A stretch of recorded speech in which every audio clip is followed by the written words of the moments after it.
So a couple things that we got here. Let me make sure that this is going out to everyone, hosts and panelists. We have the workshop site and slides available in this link right here. So you guys can go and follow along that, have all of the content that we'll be sharing today. For any reference back to this at a future point in time, this is also the repository. Everything that you're going to have access to in the RStudio Cloud project, or Posit Cloud, my apologies, is available in there. And then we have a workshop environment, hosts and panelists. Phil, how do I share this out to everyone? Thank you. Yeah, I just did. It's just an option in the chat. Yeah. It looks like that might only be available Oh, you for know you. what? I can fix that. Just give me 20 Okay. seconds. Sorry about that. All right. Cool. So Phil will duplicate those links and we'll Yeah. attach those out. You'll be able to text here in about a minute. Just give me 2 seconds to change it. Sure. And then another one of the links that will in due time pass in here, as well as going to be the Posit Cloud link for the project that we have set up for you guys to be able to access a pre-set up workspace that has the R environment already configured for you. And additionally, the Python environment, because we have Sam here to show us through the Python packages associated with dataset JSON as well. So, yep, now I can see that Posit Cloud link here. You click that. If you don't have an account, you're going to need to create the account.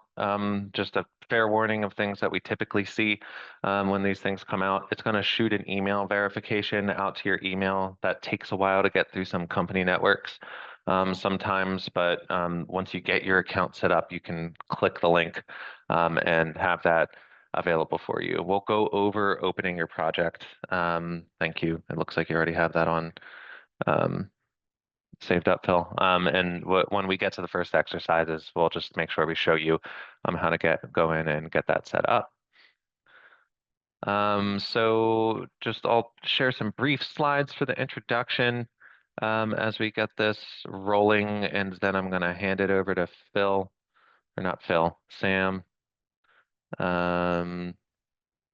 have the agenda here because Nick was nice enough to set this up nice and organized. The first thing that we'll go over here is the introduction and overview, and just getting everyone set up here. I'll talk a little bit about what we're doing today, what you're going to learn. Sam is going to do an overview of why change, what's the incentive of dataset JSON, why not Parquet. This is far from the first workshop on dataset JSON. I think it's been about 2 years of a roadshow for Sam of going around and presenting what CDISC has been doing here, and it's there. So hopefully we can have him answer a lot of questions up front. Go through what is dataset JSON and break that down a little bit, give everyone a coffee break, and then we'll get into some of the exercises. So how do you do this in R? What are the packages that we have set up available in the Pharmaverse for that, and how you can put it into practice? Do the same thing in Python. Have Sam go through the packages available there and the tooling that's available for you to generate it. Talk a little bit about adoption and the future.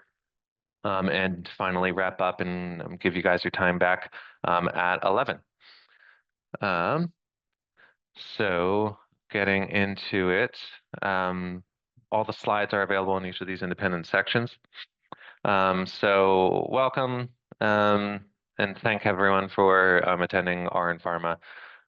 Always a great conference every year. So what you'll learn today, what dataset JSON is and why it is. Again, as we've been road showing this, and as CDISC has put it out, there's been many, many questions of why we chose this format, why we should adopt this format. There's other alternative formats available out in the data science land. So Sam's going to give us a good understanding of what the dataset JSON format is and what its purpose is, why dataset JSON is, and why it's not some of the other formats that are available out there.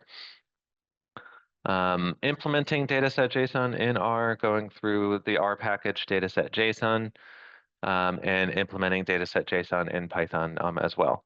So in open source and pharma, our goal is to help you guys walk away with an understanding of how you can implement this. We'll go over some situations such as, okay, you have XPT files and you want to do a conversion, read that in and write it out as dataset JSON. Some methods that you can implement like that, and looking at how we can do these different conversions. And apologies for my malformatted slide here because I didn't QC myself well enough, and I started fighting with Git before I could get this pushed in 5 minutes before the workshop. But we have the environment ready for you in Posit Cloud. Please, if you don't have an account for that set up, just make sure that you click into the link that Phil has shared in the chat there. And make sure you're getting your account set up so that when we get to the exercises, that's ready to go. The benefit, if you haven't used Posit Cloud at any other point here, is that you just click the project and you'll have the environment already pre-installed, everything ready to go. No even worrying about having to do a RN for store or initiating your Python virtual environment. So that's all ready to go. Exercises are ready to go for you. So when we get to that section of the workshop, we'll be good to go. So with that, and no further ado, I'll hand it over to you, Sam, so that we can talk about what dataset JSON is. Cool. If you stop sharing, I'll go ahead and there we go. And should be this one. And there we go. So I'm going to get us started with the whys. Like Mike mentioned, why change? Why of all the options, dataset JSON, and then why not some alternatives, particularly some of the binary alternatives like Parquet, since there are quite a few options that are available to us these days. So why change? So today, as you know, we're using SAS version 5 transport. It's been around for a good long time. In fact, one question that comes up or one comment is, if you think about SAS transport, well, what other things happen around the same time? Those Game Boy, Sega Genesis, good old-fashioned calculator watches came out. And so they all were introduced in 1989. And if that's not enough to make it seem pretty old, that's actually the year I graduated from college. So yeah, that goes back a bit. At that time, actually in 89, I was one of the few of my friends and peers that actually had a computer, and that was an IBM XT clone, 4.77 megahertz, 2 floppy, no hard drive, monochrome monitor. So that's 1989 for you. And so SAS transport's been around for a good long time, and was officially introduced as the standard for submissions back in 99. So even at that point, it had been around for a bit. And since the world is pretty much a SAS world at that time, that seemed to make sense. But early on, there was a sense that, yeah, this is a bit older. We should think about modernizing this. So back in 2012, there was a pretty big public meeting with the FDA. We talked about alternatives that were out there, and there was quite a bit of debate and introduced quite a few alternatives. One of the things that came out of that, as you may recall, was the dataset XML pilot. And so we ran that pilot. That was a formal pilot, and that all went well. The main pushback or the main observation, let's say, other than the fact that it did work, was that the file sizes were rather large. As you can imagine, it's XML. You got lots of tags, lots of redundancy, and if you don't compress it, then yeah, they inflate in a pretty significant way. So now we know, obviously, from 89 and from 99, lots of things have changed. Lots of things have changed in the way we do our work. Certainly, what we're doing today is evidence of the fact that it's no longer just one programming language, one way of viewing things. It's a multilingual world from a programming language standpoint. So there's lots of drivers to start thinking about alternatives. Like I noted, back in 2012, it was recognized that this is something that was quite dated and time to move on. We just haven't gotten around to it, let's say. So I think it's time to move forward.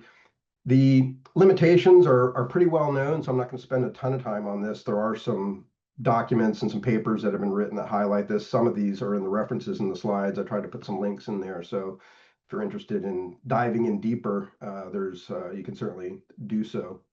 But from a file format, I think these are pretty well understood, that you got two variable types to work with. It's a little bit, old school, let's say.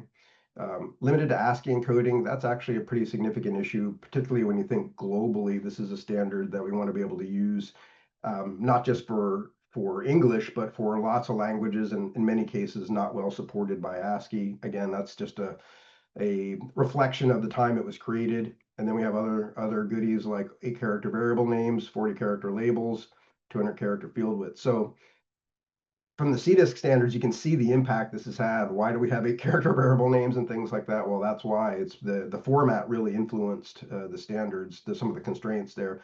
And as we know, with things like 200-character field widths, that could be a challenge if you end up having to break up what you would put into a variable across multiple variables and then kind of pull it back together. So lots of things that are, yeah, we made it work, sure. Is it ideal? It's far from it. And I think at this point, there's really no reason we should kind of live within these constraints. We know that the storage isn't the most efficient. It's a fixed width variable. So if you have a sparsely populated data set, it kind of inflates artificially. And since we are not allowed to compress it for submissions, even though SAS transport does compress pretty nicely, it makes for data sets that are larger than they need to be. Does not have a super robust metadata layer, really just for tabular data sets, not extensible. So there are quite a few things that folks identified as shortcomings. And again, these are highlighted in some of the papers. There's actually a Fuse white paper that was done a number of years ago that kind of highlighted both the shortcomings of SAS, as well as SAS transport for this purpose, as well as some of the requirements. And we did take a look at that when thinking about dataset JSON. So what is dataset JSON? So it's a CDISC data exchange format for tabular data sets, and designed for a broad range of data exchange scenarios. So we'll unpack that a bit as we get into this. Oops, that's not what I wanted. Can I go back? I think there. We'll talk a little bit about that, but that's kind of a key point because it's not just about statistical programming and things of that nature. The data exchange is intended to work across the life cycle. So there are lots of other use cases that we were considering when we thought about dataset JSON. One of the important ones is the use of APIs, so not just file-based exchange. And I think a lot of times we think about submissions, we think about the way submissions work today, using more or less a file-based mechanism, but API-based exchange is really obviously a big part of the way the world works today. And for most vendors that we talk to, that's the preferred mechanism. And even we talk to the FDA that they see a future where, we'll move away from, at some point, file-based data exchange into more of an API-based mechanism. Very simple to work with. I mean, I think many programmers have worked with it quite a bit. It's pretty hard to avoid, honestly, if you do any kind of programming, JSON, ND-JSON, which I'll talk about the ND-JSON part in a bit. Both super simple to implement, very stable, very widely supported. Every programming language, every platform pretty much supports JSON out of the box, and typically without the need to have a separate binary library that you need to get it to work. So it also typically works with very minimal dependencies.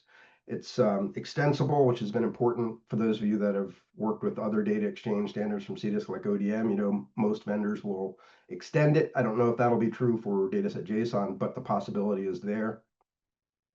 So why dataset JSON then? So why JSON in general? I'm sure most of you have kind of come across it at some point. It's very simple. It's widely used. It's the most broadly implemented data exchange format there is today. Very lightweight. In fact, the syntax is pretty simple. You've got only a few things to worry about. You got angle brackets, square brackets, colons, and commas, and that's about it. After that, you combine those in ways that are pretty interesting in terms of the flexibility, but there's not a whole lot to it from a syntax perspective. Very easy to read and write. Again, almost most languages do it natively, so there's not a whole lot you have to do to work with it. It is designed for data exchange. That's what it was created for. And it's language and platform independent. You find it pretty much everywhere. So as you may recall, again, Mike mentioned the roadshow. We did quite a bit of work around dataset JSON, and a lot of this was during the pilot, putting on workshops and things like that. And part of that, so that was the dataset JSON as an alternative transport format regulatory submissions. So that was it's a collaboration between CDISC Views and the FDA, and that we ran that for about a year. In fact, it started just before 1.0 was released and went through June of 24, and we're at the Fuse conference. We kind of announced the findings there, and there's a white paper available that'll highlight all the particulars.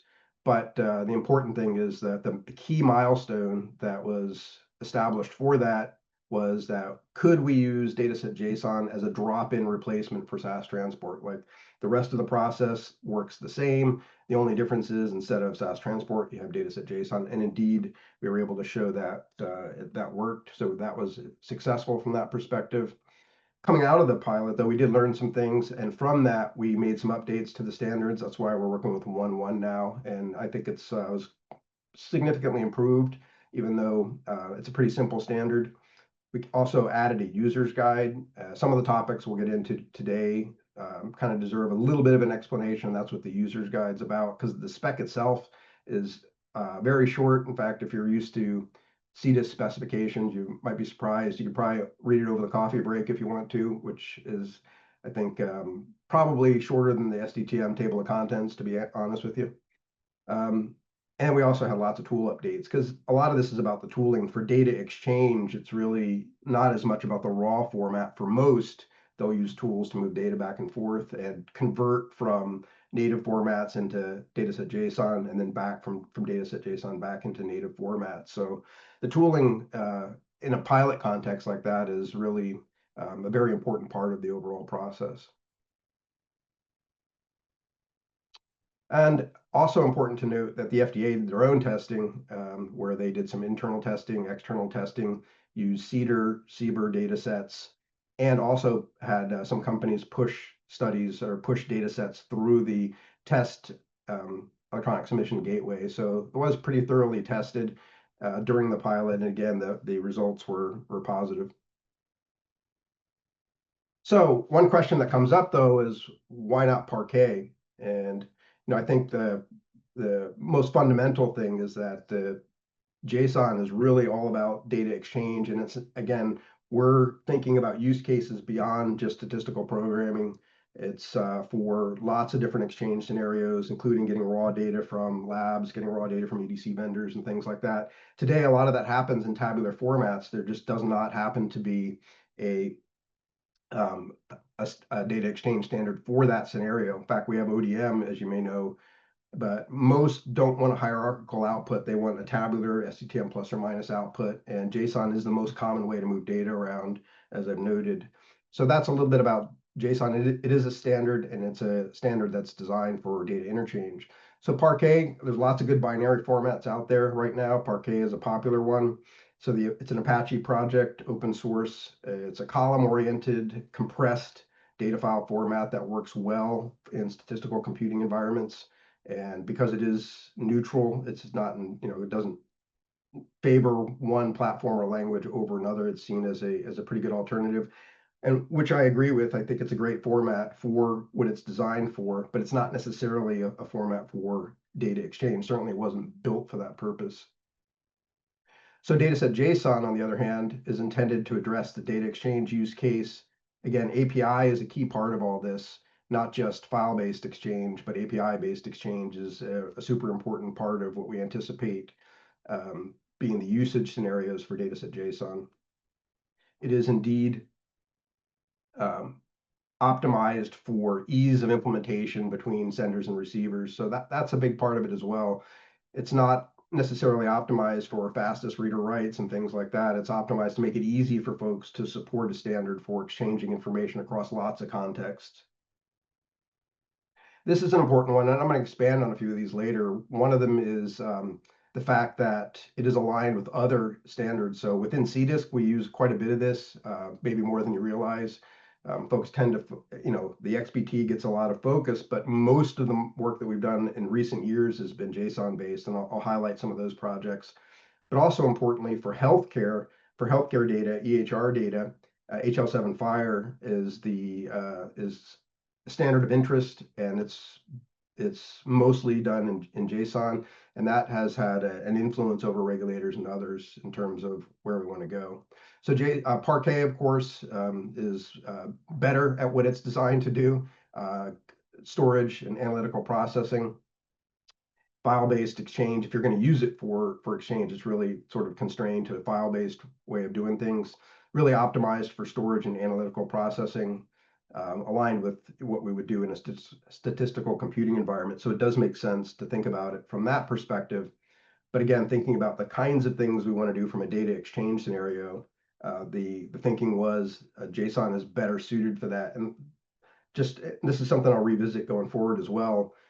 The FDA at that time had also done an evaluation of alternative formats and had, unbeknownst to us at the time, that working on this, had decided that JSON was the preferred format for data exchange. So, and I'll point to some areas where you can find some information on that as well.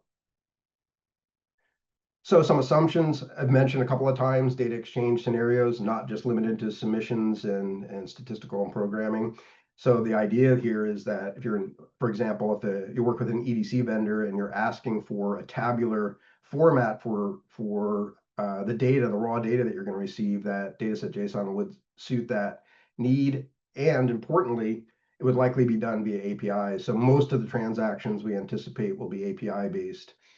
Why? Because that's the preferred mechanism for vendors, and it is a more modern way of moving data around. But you can imagine EDC, ePro, labs, there are lots of scenarios where we're moving tabular data sets between organizations, and again, and indeed, dataset JSON was intended to address those broad set of use cases, essentially, not just submissions. As I mentioned, aligns with ODM2 and some other work that we're doing at CDISC. It aligns with Define XML, importantly. But you may know USDM, which is the model for digitized protocol and study design. So that has an API associated with it. What do you get out of that? You get JSON. So there are lots of projects that we've been working on. The ones in more recent times, like Core and things like that, these are all work with JSON. Core will read and validate dataset JSON. So that's an important thing as well. It's well aligned with the CDISC stack, but also with the healthcare stack with HL7 Fire. Again, that's an important one as well in terms of what regulators are looking at and thinking about. Another thing to keep in mind when evaluating like what's the best or the better format is that sometimes folks say, well, look, I can read and write Parquet faster for certain things. I can query it faster. But again, I don't know that that's the right metric. This is a data exchange standard. It's not intended to be the one that you use for analytics and things like that. You're most likely will be receiving it and transforming it into a native data set format or loading it into another system, into a data store. And so by nature, by the type of standard it's intended and this type of use case it's intended to address, it is something that you won't be reading and writing lots of times. It's extensible, and lots of vendors already support importing and exporting. And again, that's been important for folks that are starting to move in this direction, thinking about having their vendors being able to import and work with dataset JSON datasets. And of course, it addresses the SAS transport limitations we mentioned earlier. And yeah, we've committed to conversions, obviously with SAS, but also we'll include Parquet, our data frames, Pandas, and others. So lots of different formats will be supported. So that's it for the whys. I don't know if there are any immediate questions that I can answer, but if not, I'll jump into the next part, which is the what. And there are some references there, as I mentioned, if you're interested in going deeper. So that's a little bit about the why, kind of set the scene. Again, when we developed this, yeah, submissions is in the back of our mind, but it wasn't like we had a mandate to come up with a new standard for the regulators at that point. We really built it out for the broader data exchange scenario, and of which submissions were one part of that. So that's an important thing to keep in mind. It's not just for statistical programming. So introduction to it, again, it's a tabular data set format for data exchange based in JSON, designed to meet, again, broad range of data exchange, including API-based exchange. Each dataset JSON can reference a define. So again, it is aligned with CDISC standards, certainly. And so you can, like in the context of a submission, for example, you would likely reference your define XML within the dataset JSON datasets. It uses lower camel case notation. So when you look at the standard and you look at the content in there, you look at the attributes, for example, that we'll cover in a minute, you'll notice that it's not all uppercase or anything like that. It's a little bit more modern that way. Something to be aware of. One data set per file. And this is what it looks like. So this is pretty much it. So it is a simple standard. As I mentioned, you can read the spec probably over the coffee break if you're motivated to do so. And what you'll notice here is there's a number of attributes. These are the top level or data set level attributes. So things like creation date time, the date that the database was last modified, your metadata ref to the defined file, item group voids, and things like that. So not all of these are required, only a handful of them, maybe pushing half of them are required. So in terms of how you implement it, it can be quite even simpler than what you see here. The like, for example, defines not required. And part of the rationale, again, is that, well, not all data exchange scenarios will have a define available. The other thing you'll notice is that there are some of these, you see some OIDs. So if you know define or ODM, you'll recognize those. We'll get into that in a minute. So this is it. And then you've got a set of columns that are defined in an array, and then the data rows. So I won't go through all these in tons of detail, but just to get you introduced to some of these top level attributes, things like creation date time, an important one, the version, a required one, and then some things that are available for you, but you don't have to use, like the file OID, which is an identifier for the file itself, the date last modified. So if you created the data set, when was the last time you kind of queried the source data that you created this from? Originators, source systems. Again, most of these are not required, but you can use them. Then you get to things like study, void, again, not required, but if you do use it and you're using it with the define, the idea is they're the same. So there are some cases where we have some common metadata. Also important that where you have these identifiers, that the identifiers align with what you have in define XML. And you'll see that in a few cases here. So metadata version is another one, again, an optional one. Metadata reference, that's where you would put your define file. So again, that's not a requirement. Obviously, in the case of a submission, if we started to use dataset JSON for that, define is still a requirement there. So nothing, my assumption is that what we would go forward with is sort of what we did with the pilot, more or less a drop-in replacement where everything else you would normally do in a submission stays the same, but the format would change. And then the number of records. So then some required ones, name, label, those are ones, and item group void. Again, if you're used to define, these will be the same information that you would get in a define file.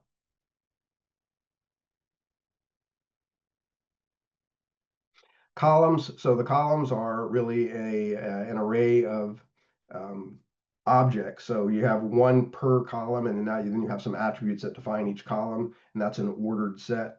And then you've got the rows. So that's really dataset JSON. It's a pretty simple format. You've got the top level metadata, then you've got the column metadata, then you've got data rows after that, which are arrays. So the column metadata then. So columns, they are a array of basic information about the dataset variable. So each column has enough metadata in it so that you can read it and transform it. That was the thinking, is though that dataset JSON could function in a standalone way, meaning that we're able to work with dataset JSON without a define or some additional source of metadata. So that was one of the reasons a lot of this column-based metadata is available.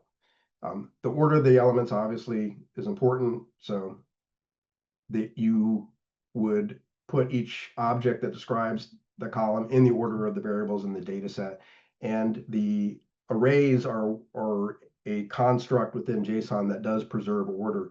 One thing to keep in mind is that the attributes themselves, like the top level attributes, technically according to the JSON standard, there is no guarantee that they'll preserve the order of the attributes, but we recommend that you do follow that order anyways. And in fact, most parsers, encoders, decoders for JSON, most of the libraries you use will indeed maintain that order. So the ordering in general of name attributes, name value pairs are not, they won't guarantee the order, but you will get that within the array. So within the column metadata, you'll find the order preserved.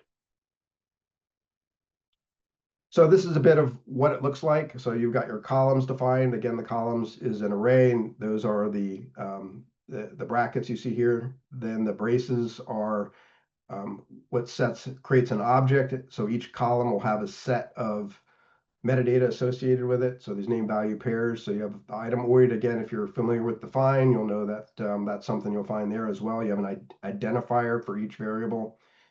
Name, label, data type, length, key sequence. So not all of these are required. It depends on the variable. But that's a decent example of what you would find for many. And then again, you have one per column in the data set. And again, pretty similar to what you would get in a define file in terms of the kinds of information. And in fact, if you're submitting a define, that's one thing to make sure that these things are indeed aligned. So the item OID, again, if you're familiar with define, this is a identifier for the variable. And that, again, if you think of that as a foreign key, that's something that should match what you have in your define file. You've got the variable name, description, and then the data type. So all that's pretty familiar and things that you're probably already doing. Now we get into something that's a little bit different, target data type. So one of the learnings that we had early on, probably one of the first things that we came across was that when we started to use the first version dataset JSON, if you're working in a SAS environment, it all works great. If you're working in an R environment, it all worked great. But then we started exchanging between different platforms. We noticed one issue crop up, and that is in particular around the integer date formats and Atom datasets. So those are calculated based on a date epoch, and as it turns out, the date epoch is different between SAS and R, so those numbers are way off. And so that's something, again, for a data exchange standard, thinking about interoperability, you want to be able to preserve that and make sure it works for, like, if you're the sender, you're the server making a dataset JSON dataset available, the idea is that the receiver can use whatever tech stack they want to use and don't have to be necessarily worry about, oh, was this generated by a SAS or an R program, that kind of thing.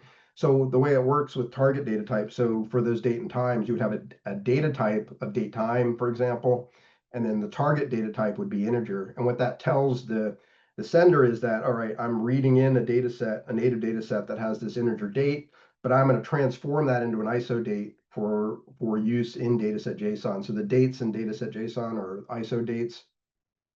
So ISO 8601, and then the receiver gets that and sees, okay, this is a date, but it's integer, so I've got to convert it back. And the idea there is that if you're going to convert it into a SAS data set, you would use that and get the right data epoch. And similarly with R or other tools, that you would get the appropriate data epoch there for generating the integer-based dates.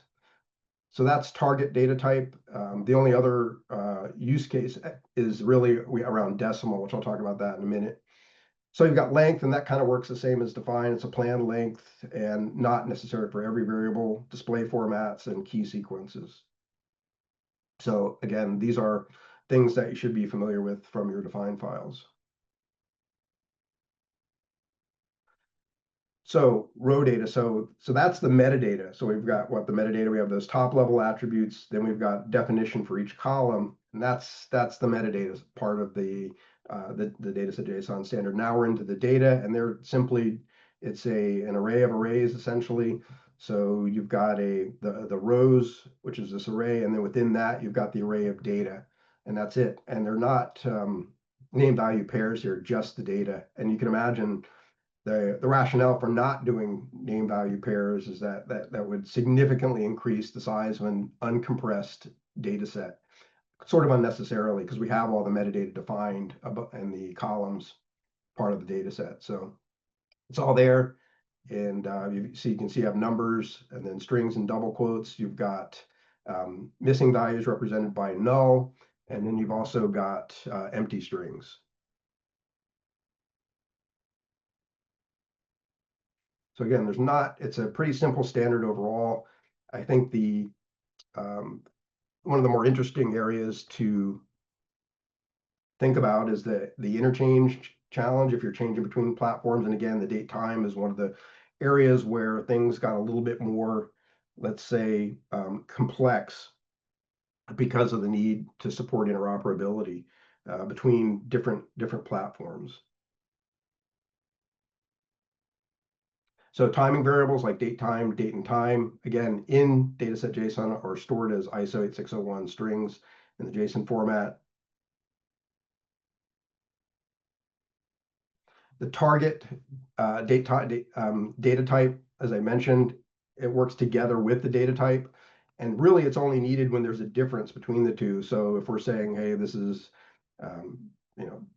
this is an integer, fine. If it doesn't have to be changed at all, there's not an interoperability consideration there, then you don't need target data type. You only need it in those cases where, like, for example, date time is the good one, where you say, this is a date time, but it's really an integer. It's stored as an integer, and we need to do some conversions back and forth. And that's where target data type comes in. And if you get into the spec, what you'll find is that there's a table in there that'll highlight what combinations of these are supported within the standard. So for SDTM, they're already ISO 8601 dates, so they pretty much stay the same. It's really the main consideration is when for the Atom data sets where we have the integers, as I've mentioned. So this is what it looks like. So this is just a snippet here where we have the columns defined, and you can see highlighted here. We have an exposure for treatment date set up here. And so the data type is indeed date, and the target data type is integer. So again, what that tells the server, if you're generating dataset JSON from a native data set, that you're going to take that integer date and convert it into an ISO date. And then the receiver will understand that, okay, now I'm going to write that back out as an integer date, and I'll use it using the appropriate tooling for the data set that I want to create. So if it's SAS, it's going to be one way. If it's R, it's going to be a different number there. And that was the main rationale for that. So it also does work with define, as I've mentioned. Now the obvious thing is define is XML is XML and dataset JSON is JSON. Yeah, that's sort of let's say an artifact of when these are created and kind of the pace at which we can change things. So define is required for submissions. Our goal isn't to change that right away, but we are working on a define JSON standard as well. So the idea is at some point, both of these will be available in JSON, but for today, define XML is XML, dataset JSON is JSON. Yeah, includes the basic metadata. So that, again, that's by design so that it can work without a define, because define is not required. But where they overlap, that's the key thing. They should be the same. So that's something to keep in mind. And one of the questions that's come out of this is, well, should define stay the same in terms of the data, the metadata that we have in it, especially if we end up using a standard like dataset JSON. One thing to keep in mind is that if we do end up transitioning over to using dataset JSON for submissions, that in all likelihood, there will be some period where both are accepted. Like, okay, we'll introduce support for dataset JSON, but also likely would continue to support SAS transport for a while. Again, so this idea that it's a drop-in replacement, everything stays the same, is sort of an important one there. And so if we were to change define, that would be down the road a bit, because yeah, we still would support the current way of submitting information. Now that's speculation on my part, obviously. I don't have a real say on what happens there. It includes, again, an optional reference. We'll take a look at those. And again, it does remain a requirement for submissions, and we don't anticipate that changing. So in your dataset JSON, you have this metadata ref attribute, and within there you can just reference and define it. Probably would look something like that for submissions. But it's a URI, so you can include a URL as well. So for other data exchange scenarios, that could be appropriate, or maybe a better way of doing things. Maybe again, over time, maybe submissions will change as well. But again, one of the intentions here is that, and what we did in the pilot was demonstrate, hey, we can work with what we got. Like everything else stays the same, just the data set format changes. And that does buy us some power or convenience in terms of change management, I think, because we can keep things the same and slowly move things over if the intention to do so is realized. So now, one thing to keep in mind, and actually this is kind of an important part of dataset JSON, is the ND JSON format. So JSON we've talked about, and now we're going to talk about an alternative format that is part of the standard called ND, or New Line Delimited JSON. So this is just a slightly different format in that the key difference is that it's really a one line of JSON in the file. So each line is standalone JSON. So you write one line of metadata, then the data lines after that, which means you can read and write it a line at a time, which makes it ideal for streaming protocols and things like that. So it is a pretty widely used alternative to the native JSON format. It's really designed for streaming and bulk transfer. So you'll see this used in, for example, in HL7 Fire, the default use is via API and you get JSON. That's the normal method of exchange. But if you want to export a bunch of data into that you might use in a data set, for example, that you could get that in an ND JSON format, because it allows you, it makes it easier to process very large data sets, because you could process it a line at a time if you want to.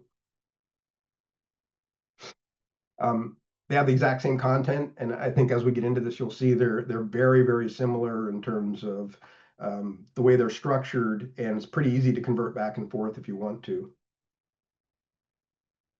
Again, the good news is that you can read and write it one line at a time. So the reason that's important, so almost every language, as I mentioned, every language I know of has a JSON library. Now, some of those, what they do is they read the entire data set into memory by default. And that's fine until you get to a very large data set that won't fit into memory. So most languages also have a JSON library that will allow you to chunk or stream the data content of that JSON file. But to keep things simple and easy, ND JSON says you can read it a line at a time. So even if you're working with one of those libraries that doesn't support incremental reading and writing of the file, that you can, in essence, mimic that by reading or writing it a line at a time. So you can imagine ND JSON is like a great format for log files and things like that, because you can read and write one line at a time, and you can append to it. So it's nice that way. So the main rationale for it was indeed for large data sets. It's a nice format for that any client or server should be able to deal with, regardless of the size of the data sets. One row at a time. So what that means is you don't have to load the whole thing into memory. So even if you have a system that doesn't have tons of RAM, tons of resources available to it, that you can read and write it a line at a time.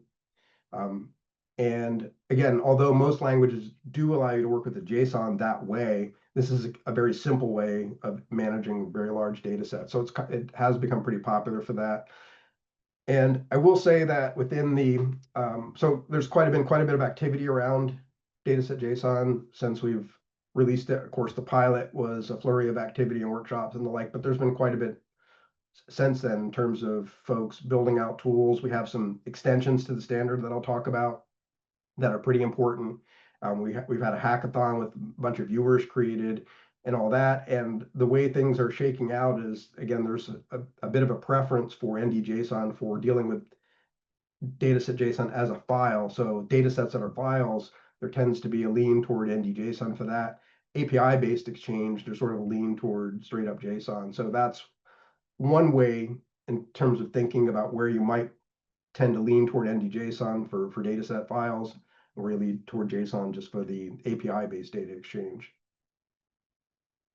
One thing to keep in mind, though, is that it's really the sender and receiver that makes that decision right now. At least from a standards perspective, part of the standard does not dictate which one you use when. So the idea is that we put the standard out there that really talks about the data set itself. And yeah, we did imagine certain usage scenarios, but we don't dictate when to use what. One question that's came out of the pilot for submissions was, hey, which one do we use, or can we use both? And again, that's not decided certainly. But when we get to that point, there may well be the case that there'll be some sort of guidance document or something that would say it shall be this format, this version, if there's interest in just supporting one way to representing data sets, and while we're still doing file-based submissions. Again, the main reason it's there is for the larger data sets, so that it's easy for really any client and server to be able to process the data sets. Converting back and forth is super straightforward. So that's something that most tools support both, and it's easy to convert back and forth, which is a good thing. It's also good for streaming. So one of the main use cases for it is just that, as I mentioned earlier. So we actually have like I said, I mentioned we have a couple of additions to the standard. One of them is a dataset JSON, a standard API specification, so a REST API. And one of them is compressed dataset JSON. Both of them work with NDJSON, so we added NDJSON support to the API. And when you request an NDJSON dataset, that one of the differences is it'll stream it. So it'll actually use a streaming protocol to send that to you, as opposed to straight up REST, where you get JSON by default, and you can do pagination and compression, but not technically streaming. And so that's what the NDJSON is for. And that's I think one of the benefits of using it as a format. So how to create it? Pretty easy. The first row is the metadata, and then each row after that is one data row. And each line is standalone JSON. So row 1 is the top level metadata that we saw, along with the column metadata. Row 2 through the end are the data rows, and then you would use NDJSON extension for that. This is what it looks like. It's pretty simple. Again, it's all that stuff. Instead of it being kind of formatted so you can read it, it's formatted in such a way that the first line has all the metadata, and then after that, it's one data row at a time. So couple of thoughts on processing it. One is there's a lot of tools out there, some of which we're going to play with today, which is kind of cool.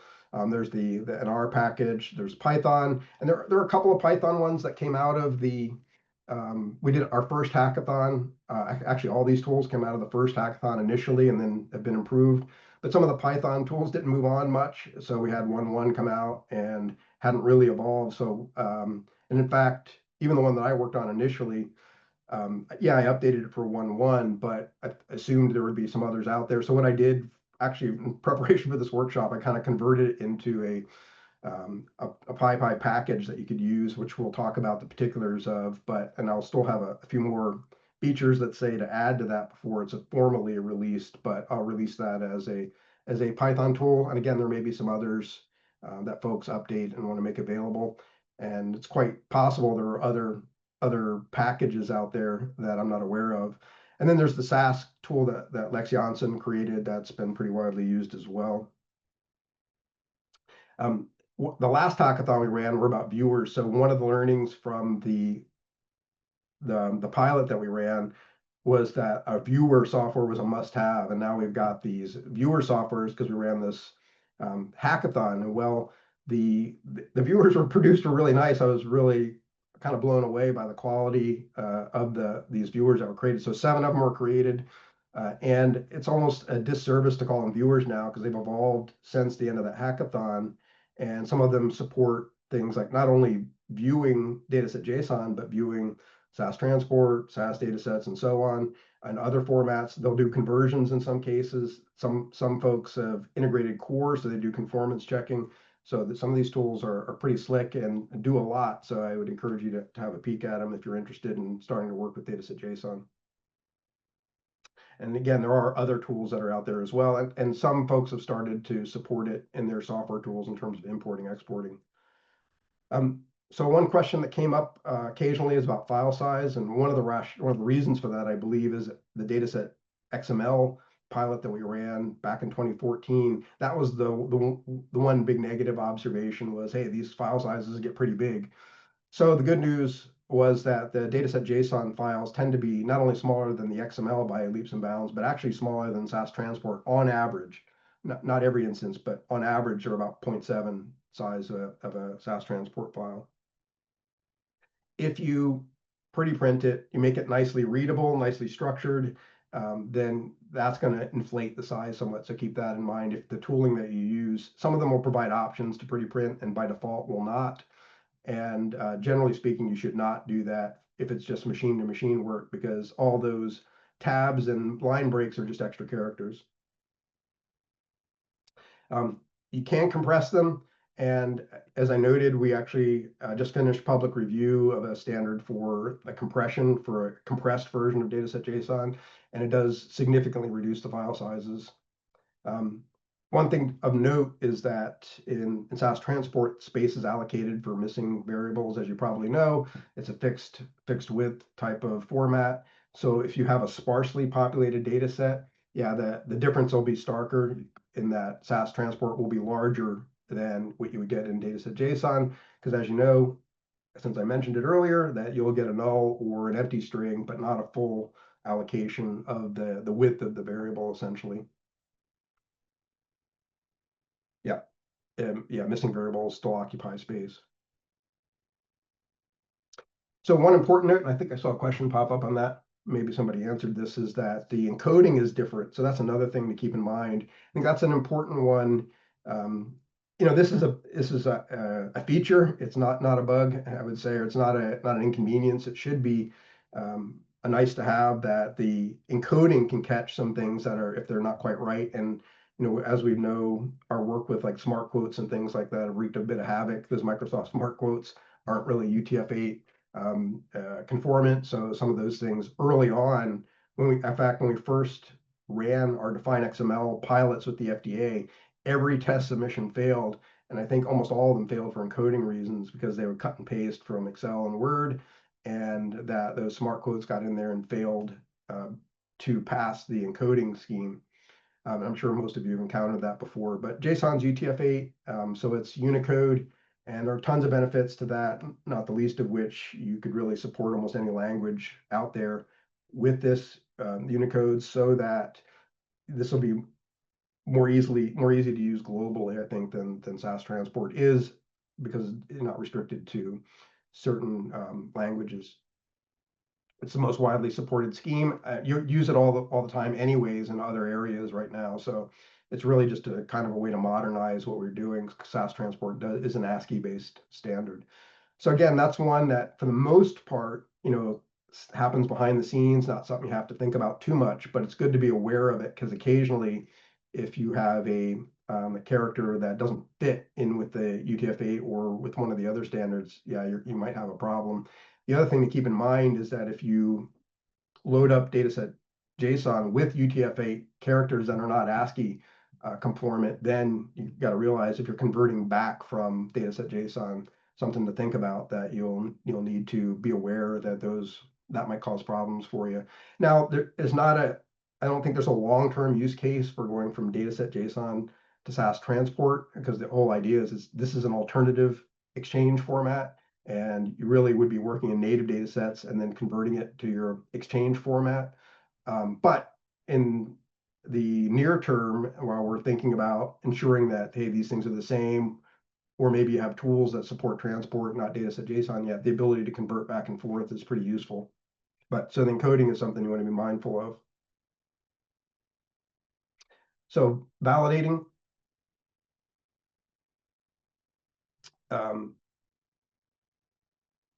So much like XML, like for define, you can schema validate. Well, you can do something similar with dataset JSON as well. So you can use, there's a schema that comes with it, as well as a YAML model, both of which you could use to validate essentially the content that comes in. One thing about ND-JSON, because it's a line at a time, that's really how you validate it. And as you can imagine, that can be a little bit slow. Personally, the way I prefer to do it for that is I'd validate the metadata, because there's a lot of value in that. There's not as much value in, I think, going through and validating each row. One thing you could do is just make sure that the rows and the columns kind of align in terms of their data types and numbers. But other than that, there's not a real benefit to a tool could do that. There's not a ton of benefit to validating each data line, in my opinion. So that's something that I've thought about a little bit, and it doesn't replace the need for conformance checking as well. So it doesn't say anything about the content of the file. That's where something like Core would come in, a conformance application that runs a set of open rules to say, hey, is what's in the data set conformant to the standard? So that's a separate animal. And Core does work with dataset JSON, by the way. So that's an introduction to the standard itself, giving you just a look at some things. There's a bunch of references here as well. I think I did finish a little bit early because we rolled from why right into what. So, and I know there are a bunch of questions that have come in. Are there some that we should chat about a bit? I think a lot of them got answered, but yeah. So one of the questions that comes up a lot and makes a lot of sense is that, okay, so we know the foundational standards, the CDISC standards are directly reflect SAS transport constraints. Once we move to a standard like dataset JSON, can we then assume that we'll also be updating the standards? And yet, so that's a separate step for sure.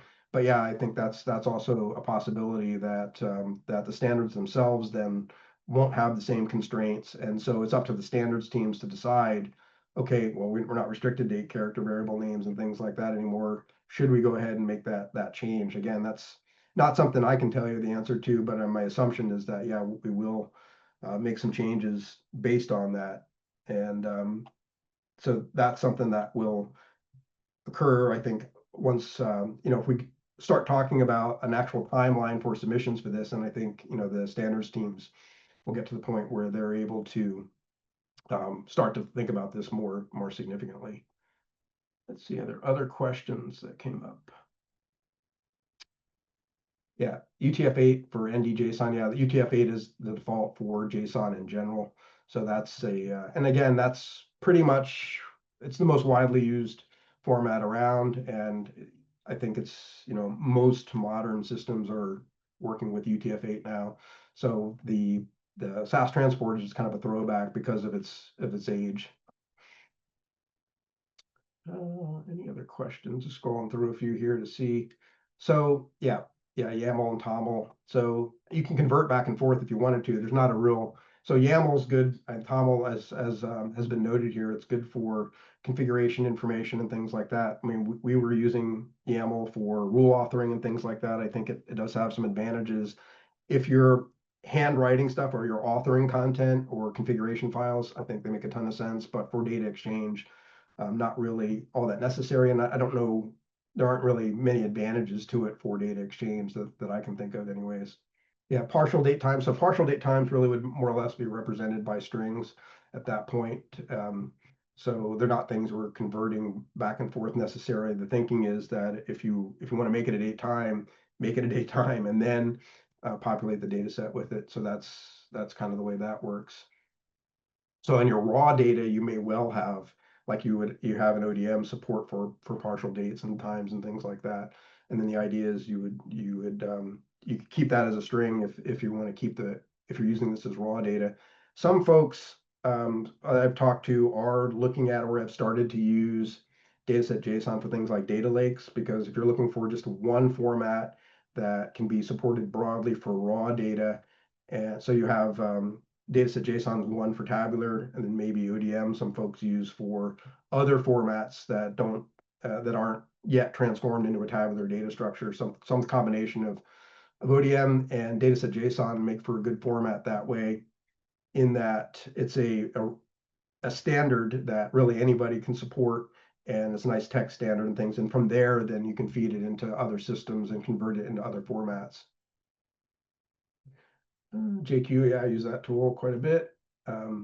Again, I would encourage folks to look at the viewers as well. They're pretty cool tools if you're interested in working with dataset JSON. They're sort of very nice tools. They're surprisingly slick in terms of the interface and how well they work. I'll say one comment about a couple of the viewers implemented the proof of concept API we set up for dataset JSON, and it's almost not perceivable, I would say, the difference in performance from what you would have locally, like if you just have a local dataset JSON file that you're viewing versus viewing something off a server. And as you're kind of paging through, it's snappy enough that really it's not perceptible whether the file is located locally or the file is located on a server somewhere. And I think it's important as we look ahead again to think about this idea that API support is going to be a big one, and especially for vendors that are, say, collecting data like an EDC vendor, something like that. The idea that they could stand up an API and you could basically just query that and grab updated data sets as they become available. So it's kind of self-service that way, which is a real positive. I think another important thing to keep in mind is that in a scenario like that, the server may never work with dataset JSON as a file format. That is, let's say they have a data store of some kind, they get a request for a dataset JSON dataset, they go ahead and query that, and they transform it into JSON as they're writing it out to the requester, to the client, basically as JSON. The client receives it as dataset JSON. Again, they may never save it that way. Maybe they put it into their own data store. Maybe they save it as a Parquet dataset or a SAS dataset or whatever. And from there, they do their work. So again, it's really about exchange. And for API-based exchange, again, there's no requirement and that you write it to a file first or anything like that. In fact, in many cases, there won't be a dataset JSON file in the mix, just the API. And the API and the file format are basically the same. So that makes it pretty easy in terms of support for it. And then the idea as a sponsor, if you're working with different data providers, now you've got one interface that you can make a request to. So for the API, I can call my EDC vendor. If my lab supports it, it's the exact same request I can make to different vendors, get back something that's formatted the same way and work with it that way. So that, again, the idea is to streamline data exchange, lots of different scenarios, API being important for that.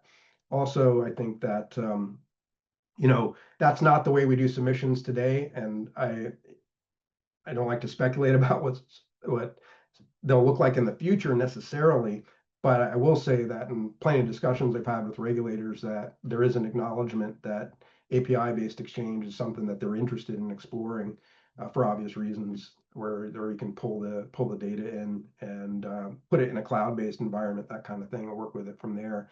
So we don't have the big file data transfers necessarily that we do today. Now that may be way down the road. I don't know. Okay, I don't know if there are any other questions or anything else. All right, well, I think then we can just take the break a little bit early. I can throw a timer up on the screen for 15 minutes so everyone can take a break, grab some coffee, do whatever. Thanks so much, Sam. Sam, you also mentioned a few times that people might want to look at the specs during their break. So there's a link for everybody. You can find them there if you're interested.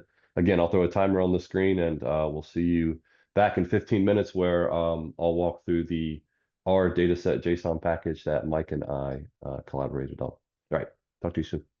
So welcome back, everyone. I hope you had a good break, and thanks again, Sam, for walking through all the details of the why, what dataset JSON. I think even I still learn something every time you talk about this. There's just so much, right? So it was great to hear an update, really, especially on the API stuff, which I know you have a bit more on later. Yeah, so we're going to get into the how to in R segment of this.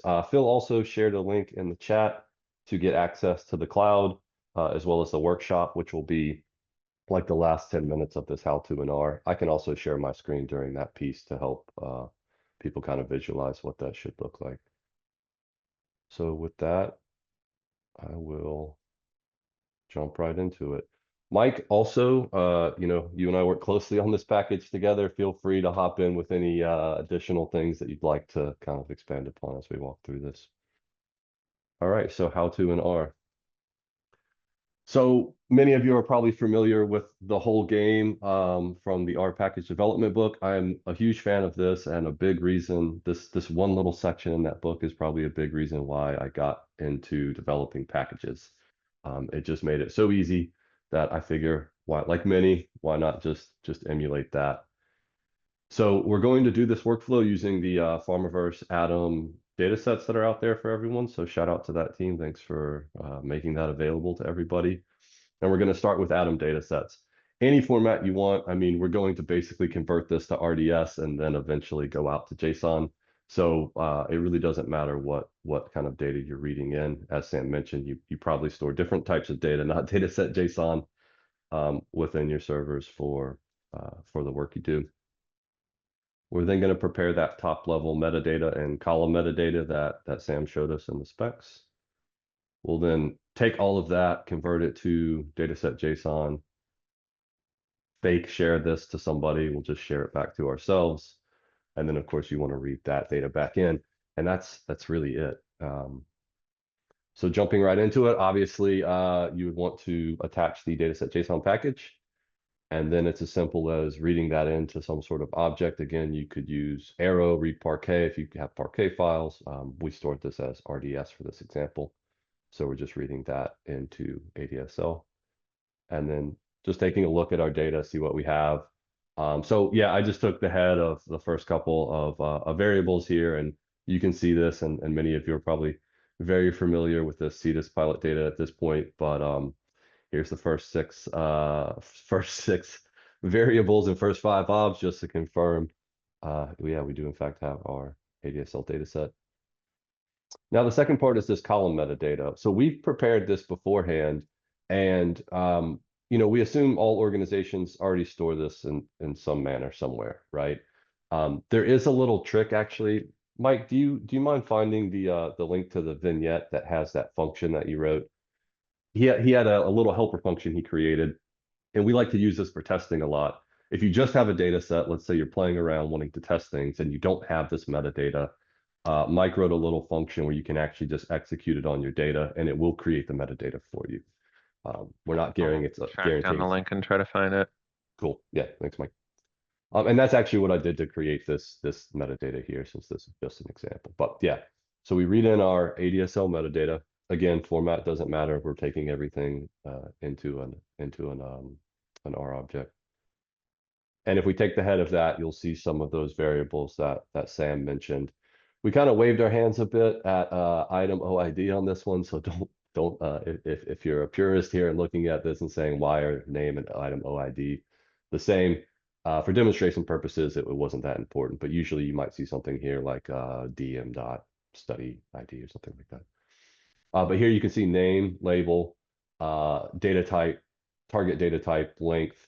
So these are the required variables. Well, target data type I think is optional unless you need to change something. Since we only have the first, the head of this, so we're only seeing the first 5 or 6 observations, you're not actually seeing any target data types that are different, but there are actually a few in there. We'll look at that in more detail later. All right, great. So we've got our data, we've got our metadata, and now we're ready to really create the dataset JSON object. And that's just using the dataset JSON function from the package, and we'll create this object. So we can pass in top level metadata. Here we're really just setting this, right? So in the dataset JSON, if you remember back to what Sam showed, that top level metadata actually had, I don't even know how many variables off the top of my head. Let's go 10, 15 plus things that could be captured. If you look at the specs or had a look during the coffee break, only a handful of those are really required. And some of those we actually cover for you, right? So the dataset JSON object either on, I think some of them occur on write, we'll capture things like, date time stamps, how many records are in the data set, things like that.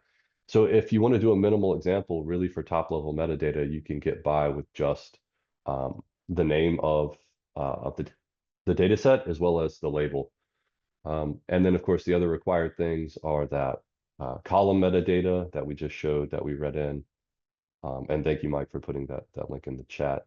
Extract XPT metadata can help you create that metadata if you need it. And then the actual rows, the data set itself, right? So pretty simple, not a whole lot going on here, which I think is the intention. I've also included a link here to the specs if you want to review that later. So now if we inspect this object, maybe surprisingly or not surprisingly, it just looks like a data set, right? So here you go. There's your ADSL data set. So what did we really do here?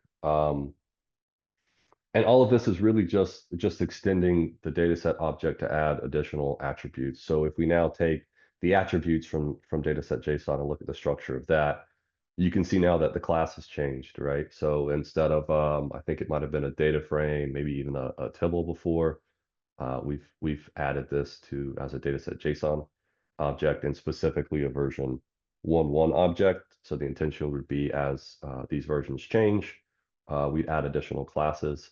I do want to make note that we originally did have a version 1.0.0, but then after 1.1 came out, we felt like there was no need to use 1.0.0. 1.1 handled a lot more issues, so we actually just depreciated that, and our first version in the package is version 1.1.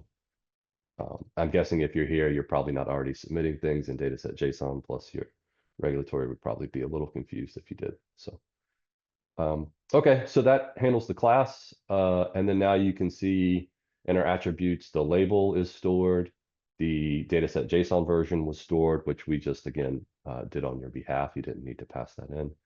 And then the name of the dataset is stored as an attribute. And then going down further, now we see the columns get stored, and you can see now study ID, subject ID, usubj ID, subject ID, et cetera, et cetera. And we store names, labels, data types for that column metadata that we created. So, I mean, that's really the big difference between when looking at a data frame versus a dataset JSON data frame. It's just an extension of the attributes to capture this additional metadata. Okay, great. So we've got our dataset JSON object. Now it's time to share it. So using the right dataset JSON function, we can pass in that object. We can pass in the path where we want to write that object out to. I did use pretty equals true here. It will bloat the file size, but if we wanted to actually open this up and view it, we included that as well. By default, that is false because the intention wouldn't be for you to really open it and view it, right? So you really want to keep the file size down. And it's as simple as that. So, I mean, I think within the first couple minutes here, we've already created a dataset JSON object, wrote it out. We're ready to actually share that with whomever. And I know we talk a lot about regulatory reviewers, but there could be other cases that come up for external collaboration. And then, of course, you can take this and read this in with different types of software as well.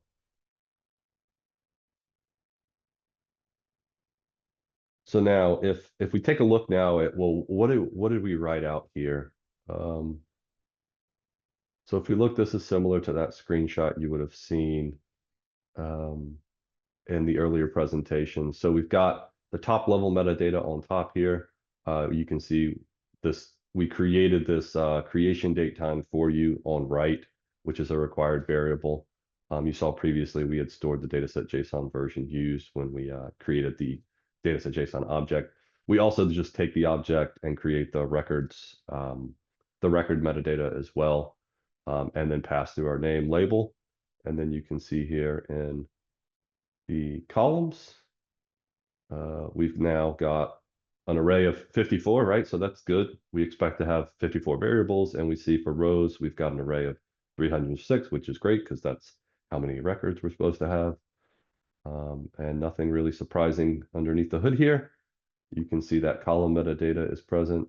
And then if we hop in and look at row metadata, same thing, you can see that record level information there for each row.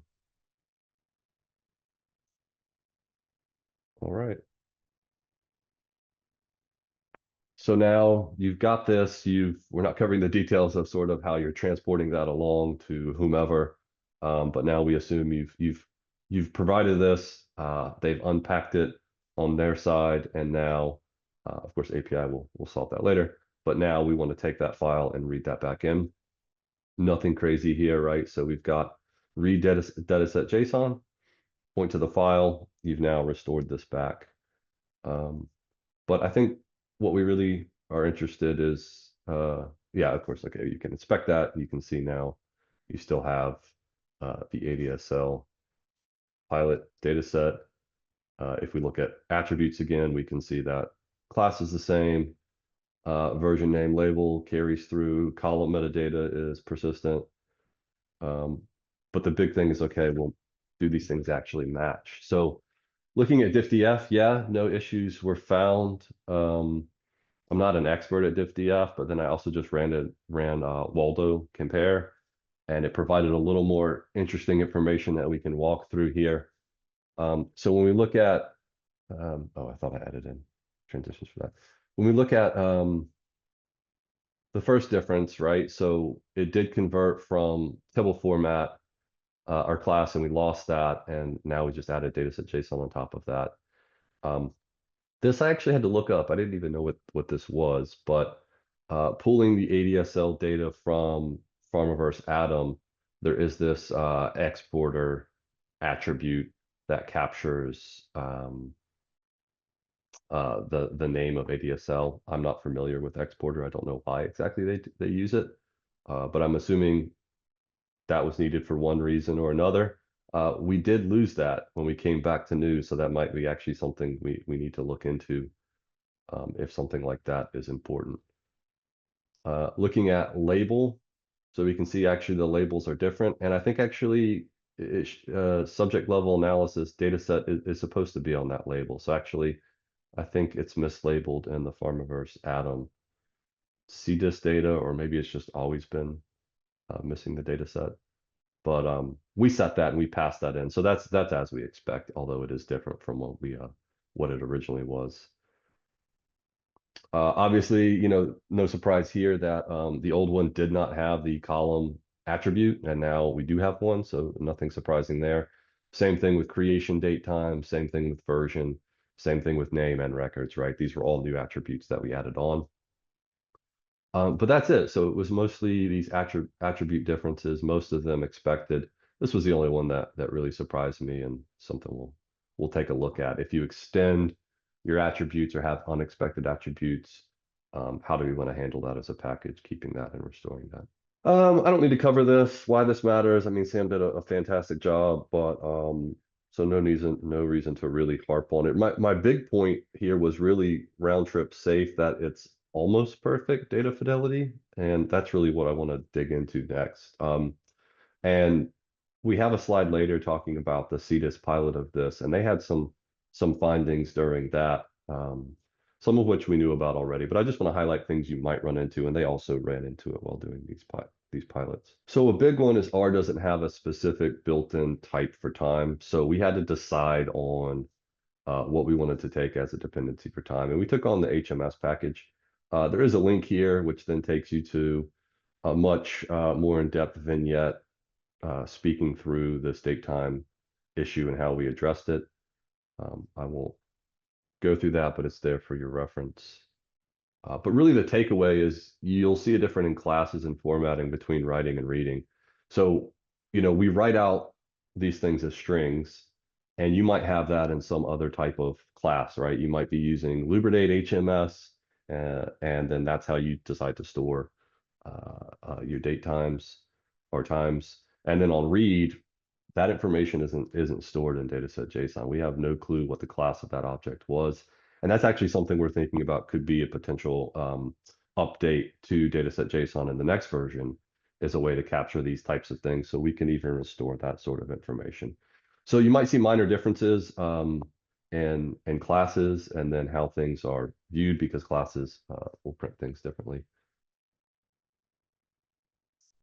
We'll show an example of this later too, to kind of drive it home. But another one is the numeric precision. It starts to vary around the seventh decimal.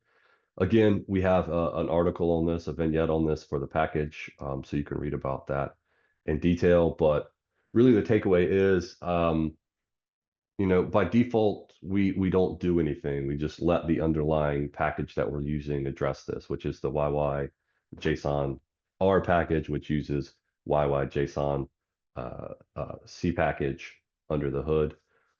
But we weren't happy with it, so we had to make a decision on how we wanted to address this. And with the read and write, we decided to add in an argument for each. So you can set float as decimals and then flip that decimals as floats. And if you set this to true, what we'll actually do is write out that string to the 16th digit as the character, right? So then when you read that back in, we're ensuring that we're restoring up to 16 digits of decimal precision.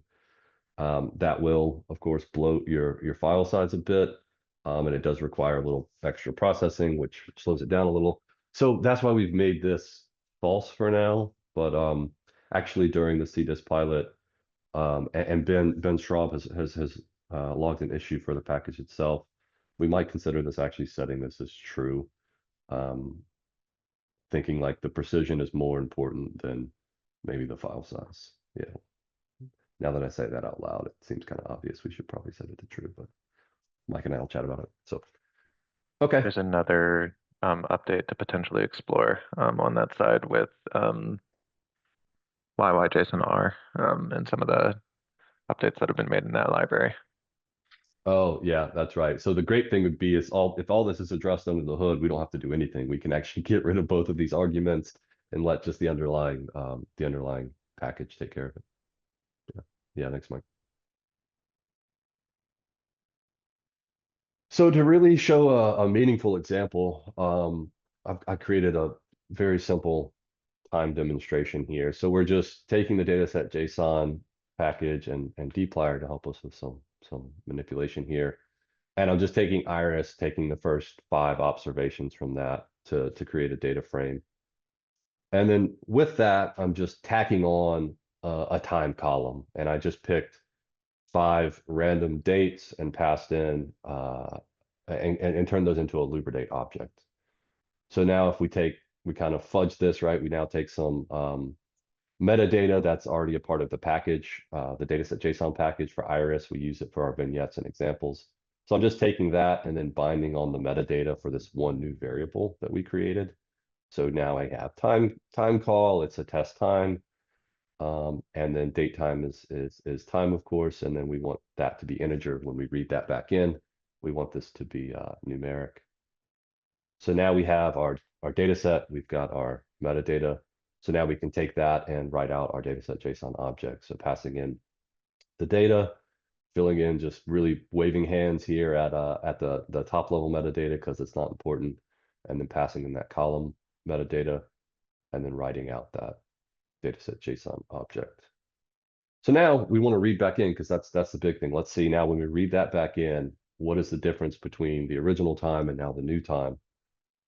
So I just wrote a little code here, and really you can see, okay, the original time here, it was class period, and lubridate throws an attribute on there telling you the lubridate package was used, which I wasn't aware of actually before this. But now if we look at the new one after reading it back in, this is now class of HMS, which is on top of diff time. Because again, as mentioned, we just by default will always use the HMS function to read times back in. But what does that mean then? Do we have a problem, right? Is there an issue, something to be concerned about? So I just loop through and look at the values. And if you just don't worry about the code, but more pay attention to the results, you've got the original value on the left and the new value on the right. And really, it's just because they're different classes. When you print these few things and view these things, you just view them differently. But the underlying, it's still 10 hours, right?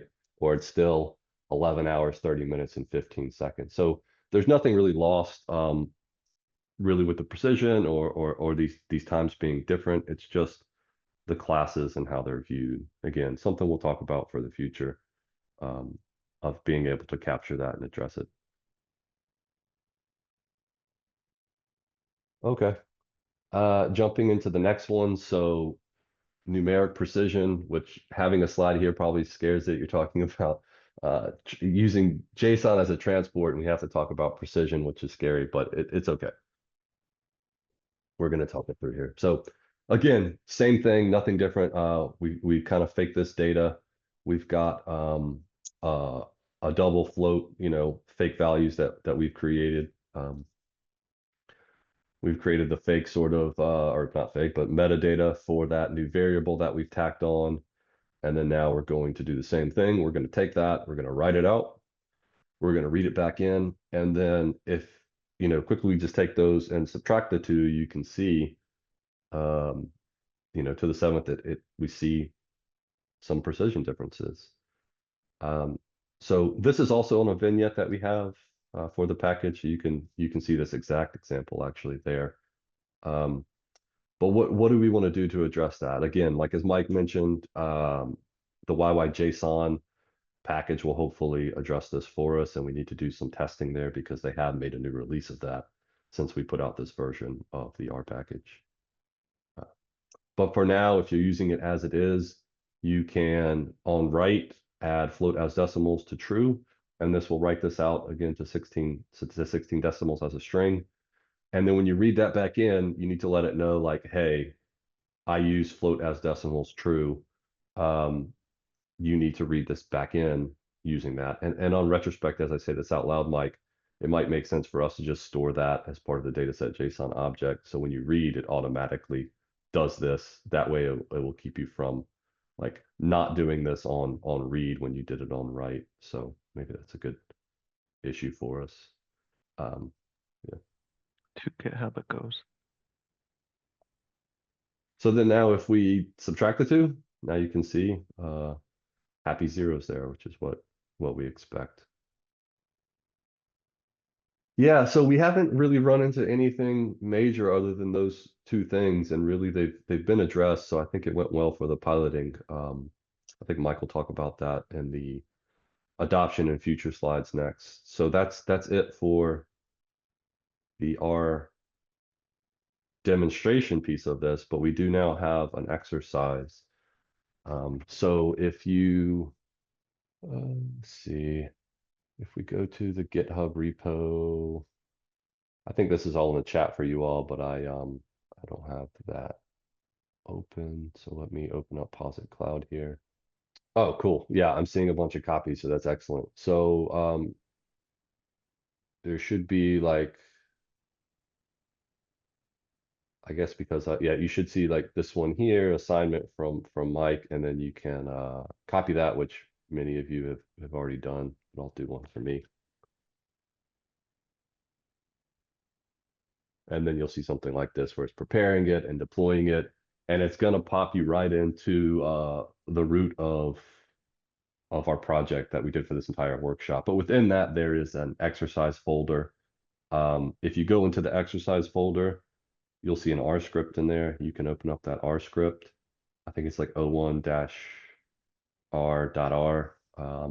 And then you'll actually want to set your working directory to the exercise folder.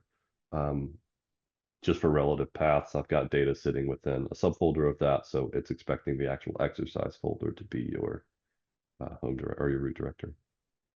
So we walked through ADSL. What we're going to be doing here is just same thing with ADAE. So there are instructions within the R script itself. So if you've already beaten me to the punch and you're raring to get going, actually it has all the information in that script that you would need to get started. I guess, yeah, we can't hear you or see you. So yeah, please just work through that. Let us know if you run into things, and we'll do our best to answer things through chat, or maybe I could share my screen and try to share that as well. But yeah, on the right-hand side here, so yeah, you'll see the exercises folder. You'll see this R script. In here, I do actually instruct you also to set your working directory, so you can run that there, or if you come here, you can also set your working directory. And then here you can see, so this is just the whole game again, though, but for ADAE. So you'll just work through each exercise. You'll replace like the to-do section with your actual R code. You can obviously run that. Everything's installed for you already, ready to go. If you want to cheat and skip to the end, you can open up the answers in a subfolder here. And yeah, we're here to help you if you get stuck. All right, so I know that might have felt quick to some, or maybe it went completely fast for everyone. I don't really know. But I did realize actually at the top of the hour, we'll be passing it back to Sam for how to do this in Python. And I wanted to take a minute to go through the answers. You will have access to this after the workshop. So, don't worry, you can continue to play around with this. The environment will be set up and ready for you. You have your own copy of it. So you can certainly play with this after. So let me just pop open the answer quickly. So yeah, of course, we want to attach things. I have a little helper function, which isn't important for you. And just a little thing to make sure that we set the working directory. So I decided, why not? Let's read it in from a Parquet file. So here we read in ADAE. Same thing with the metadata. Kind of what we did in the example, just sort of looked around a bit where you can see now, obviously, it looks like ADAE, which is great. We've got our metadata, which is great. I added just something here to check if there were any even time variables in this. There weren't, but I added code just to have a quick check. I actually look across all of them. It's hard to find time variables in the CDISC pilot data. And then we create our dataset JSON object, taking that adverse event data. We have to provide the name and the dataset label, and then we provide in the column metadata. So we create the ADAE object. We can write that out. So now if we look at our exercise folder, we've got this ADAE JSON, and I guess I didn't write it out as pretty equals true. You could have done this as well if you can spell. If you wanted to actually view this in a pretty format, then you could have written that out. And see, it's already upset. See, it's too large, and it's like, really, do you want to do this? Let's just say no. You all know what JSON looks like at this point. Now we want to read that back in. So we'll read in that, check its attributes, and again, everything looks as expected. We see a ton of column metadata, and then at the top, we'll see some top-level attributes for ADAE. All right. There were no time variables, so there's no point in checking that again. And if we look at diffdf, we actually see some differences. So that was intentional. So yeah, classes are different as we expected, but then we're like, okay, hold on. A7N was numeric, now it's character. That's wrong, right? It shouldn't be character, it should be numeric. It's the numeric version of severity. So what happened? I did give you a little hint here in your example. So check your metadata. So, this to me screams like, well, dataset JSON must think it's supposed to be character, and why is that? And if we look at the metadata for A7N, we'll see data type is string, right? And so when it's reading it back in, it says, oh, this is a string. It's supposed to be a string. Let's leave it as a string. So actually our metadata is just incorrect. And fixing this to now update this to say integer, I believe, would resolve the issue. Yeah, so here we go here. If we update the metadata for 7N and set this to integer, we've now fixed our metadata. And I'm just going to quickly write it out, read it back in again, do another comparison, and now we can see the only thing we see is different is those things that we went through earlier. So we are good to go. All right, so that's it for me. Thanks so much, everybody. I'll pass it over to Sam now, who will walk through what I've just done, but now with Python. So I'm going to talk about that in Python, keep it pretty simple. And get into some details on the Python package. I think I saw on one of the message in the chat that somebody else mentioned they have a Python package, and I know there are multiple packages out there, or multiple scripts and things like that. But if you make me aware of them, I'll try to promote them as well. So if you've got something that you want to share and is open source and things like that, yeah, let me know. I'm happy to encourage you to be part of COSA, which I won't get into now, but if you reach out to me, we'll start you down that path. And that's a way that we can provide a mechanism for you to make this known to the rest of the community. So the other thing that I'll touch on just real quick before I dive into the Python thing is numbers, since that came up. Nick commented quite a bit about it. And so one thing to know about JSON per se, as a standard, it's really agnostic about the semantics of numbers. What does that mean exactly? So what it means is that it knows what a number is, and it says, well, that's a set of digits that might have a minus sign, it might have a fractional part, and it might have an exponent. Other than that, we make no statements about the meaning of that number. So that's cool. But as it turns out, programming languages do have some semantics, like we don't care just about this number. Hey, this could be an integer, a long integer, float, double, and so on. And maybe decimal, depending on your language. So the reality is that what happens is that these libraries that interpret JSON they do indeed use these programming languages that will implement things as integer or float. So typically what happens is that they'll code that as a long integer and double. And that way it'll recognize, hey, what is this thing, and convert it. And now the other point that came up is with floating point, we know, yeah, that it's not an exact representation, and that's not typically considered a bug or an error or anything, or a real difference. That's just the nature of the beast when it comes to floating points. But that decimal is a way to preserve precision at great length, so that if you want to say, hey, we want this thing to be exactly right, the reason that you would use the target data type there is that what we'll do is in dataset JSON, it'll put it in quotes. And so the idea there is that when you go to read this in to work on it, you preempt the JSON library from automatically interpreting that as a float and converting it for you. So it comes in as a string, and then you can convert it to a decimal. Now, not all languages support decimal, so you'd have to think about how to do that. And you may end up turning it into a float anyways. Python, for example, does have a decimal. I know a lot of other languages don't. So that's a bit of background on numbers. And as was pointed out, this is something that came up in the pilot. And in fact, we wrote a user guide article, and our user guide article actually references the Farmerverse blogs on the topic, since they were nicely done, I thought, and did a great job of explaining the issue. So that's why decimal is part of the picture.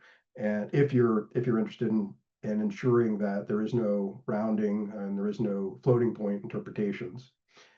So now into the Python.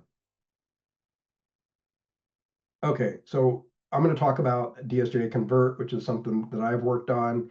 Again, why did I work on it? Because coming out of the hackathon, we had a few of these, but some hadn't been updated, and I wanted a Python program that could work as a library, or as a command line interface, or as a package. Essentially, I can bury it in code if I want to and import it. And so that's what I was looking for. And there may be others out there, and I'm happy to promote them if there are. This one, I just actually, as the workshop came up, I made some updates to convert this into a more formal package. And I still have a few features to add around big data sets, large data sets, and things like that. But otherwise, I think the basics work, and so I'll be doing a formal release before the end of the year. But the idea here is that it does function as a command line tool for doing basic conversions. So if that's something you're interested in, works that way, and it can do bulk conversions. But it works as a package as well, and that's what we'll work on in the exercises. So you can import this into your code and use it that way as well. And then we'll do some exercises just to get you exposed to how this works. So the idea here is that you can take SAS export or SAS data sets and convert them into dataset JSON. I'll add some other formats to this over time, meaning that, hey, what about Parquet, or what about in particular pandas and polars, because they're Python centric, and they I think that's the way it should work. Like, hey, if you're an R programmer, it makes sense to use the R package. If you're a Python, makes sense that you're using a Python package, and it makes sense that the Python type data frames would be supported. So that's something we'll add into the mix.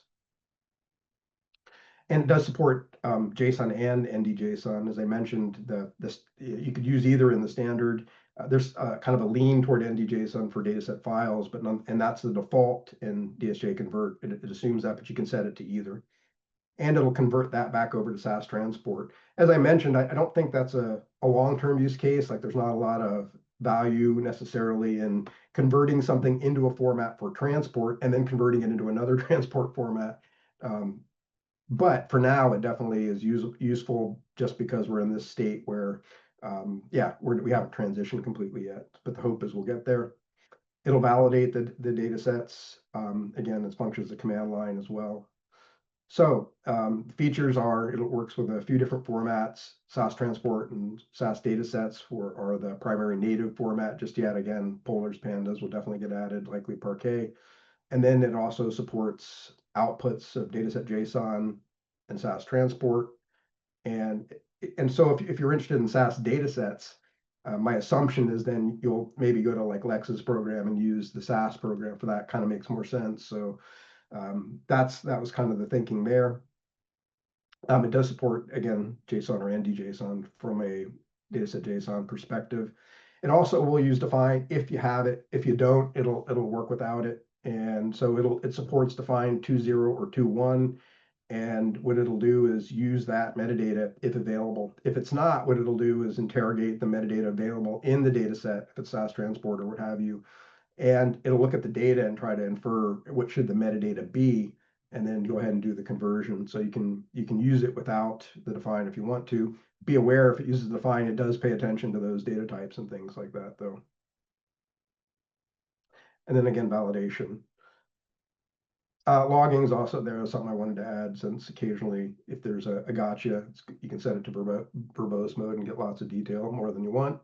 So again, it functions as a command line, and you can set it with all the defaults here, or you can set the paths of the inputs and outputs and tell it what formats you're interested in and so on, and it'll take care of that. And then in the last one, so the first one is SAS transport, and that's kind of the default. If you get into the README file in the repo, you'll find all the particulars here in terms of what the command line settings could be. It'll convert SAS data sets. And in this case, again, the default setting is NDJSON. So if you set the format to JSON, that'll convert it to the JSON version. Or you can go the other way. You can go to transport. So you can take a dataset JSON file and convert it back over. This is what we'll be doing for the exercises, though. We'll be using it as a package and importing it. So from DSJ Convert, we import in this case, XPT converter and the metadata extractor. So one of the other things I did was transform it from just a script that we had used more or less into make it object oriented. So there are these different classes in there, and you can extend it if you want to, things like that. But the idea here is that if you have access to define 2.0 or 2.1, you can put that in there. It'll figure out which one it is and pull out the appropriate metadata. And then you can pass that metadata into the converter. So you will give it the extractor. You'll tell it what output format you want. If you leave that out, that's the default anyways, and you can tell it to skip the validation. So validation, like I mentioned, is somewhat useful in that, especially if you're working with a new provider, you want to make sure that the metadata is formatted correctly and things like that. But it comes at a small price in terms of things are a little bit slower if you do that, especially if you validate the entire data set. So that's just something to keep in mind. Then you convert it and give it the input data set and then where you want it to write to, and that's that. Going the other direction is also possible, but we'll get into that in a minute. So that's with the define file. If you leave the define out, you can just set up the XPT converter without this metadata extractor. It'll see you haven't provided one. And again, the idea is it'll go there, poke around, and infer the metadata based on the metadata in the data set as well as the data it sees. And then otherwise works the same. So this is just an example. If you wanted to convert like a whole directory or something like that, you can of data sets. You can do that, and this is also shows that using an alternative converter, the SAS dataset converter, and if you make the output JSON, it'll do that. It'll find in this snippet the SAS datasets and then go ahead and do the conversion. Otherwise, it works basically the same way as the XBT converter, just a different takes a different input, obviously. And then we can convert dataset JSON to SAS transport as well. Again, which is pretty useful these days, especially if you want to test and compare and things like that. Or if you have a system that that knows how to deal with SAS transport, but does not yet know how to deal with dataset JSON. Again, my previous caveat there to be aware of is that, yeah, dataset JSON doesn't have all the constraints that SAS transport does. It has the encoding differences, but technically you can put, you're not constricted to 8 character variable names or anything like that. So if you've taken those liberties, then when you convert it, you need to be aware of that. But the assumption is that for most CDISC work, it's fine. You can convert back and forth without issue. But if you are going to convert from dataset JSON to SAS transport, just something to be aware of. So again, it uses the converter this time, just a different one. We're going from dataset JSON to XPT, and the import format will be NDJSON, and then it'll kind of works the same way, just in reverse. So if you have any questions, you can post them. Again, it will kind of do the same thing in Posit Cloud. By the way, my first experience in Posit Cloud, and it's been an enjoyable one. It's a pretty slick environment, so I hope to be able to use it more often for Python stuff, particularly in cases like this where you want to collaborate or work with a group. So the exercises are just conversions, basically. It's using code, not the command line. And so it'll be converting to and from dataset JSON. And again, that's the Python program. So the exercises themselves, again, this is all pilot data, so you're probably familiar with that. Now, the converting an XBT into NDJSON, which is the default, using a define XML, that's step 1. Step 2 is doing something similar, transport file into NDJSON, but without the define.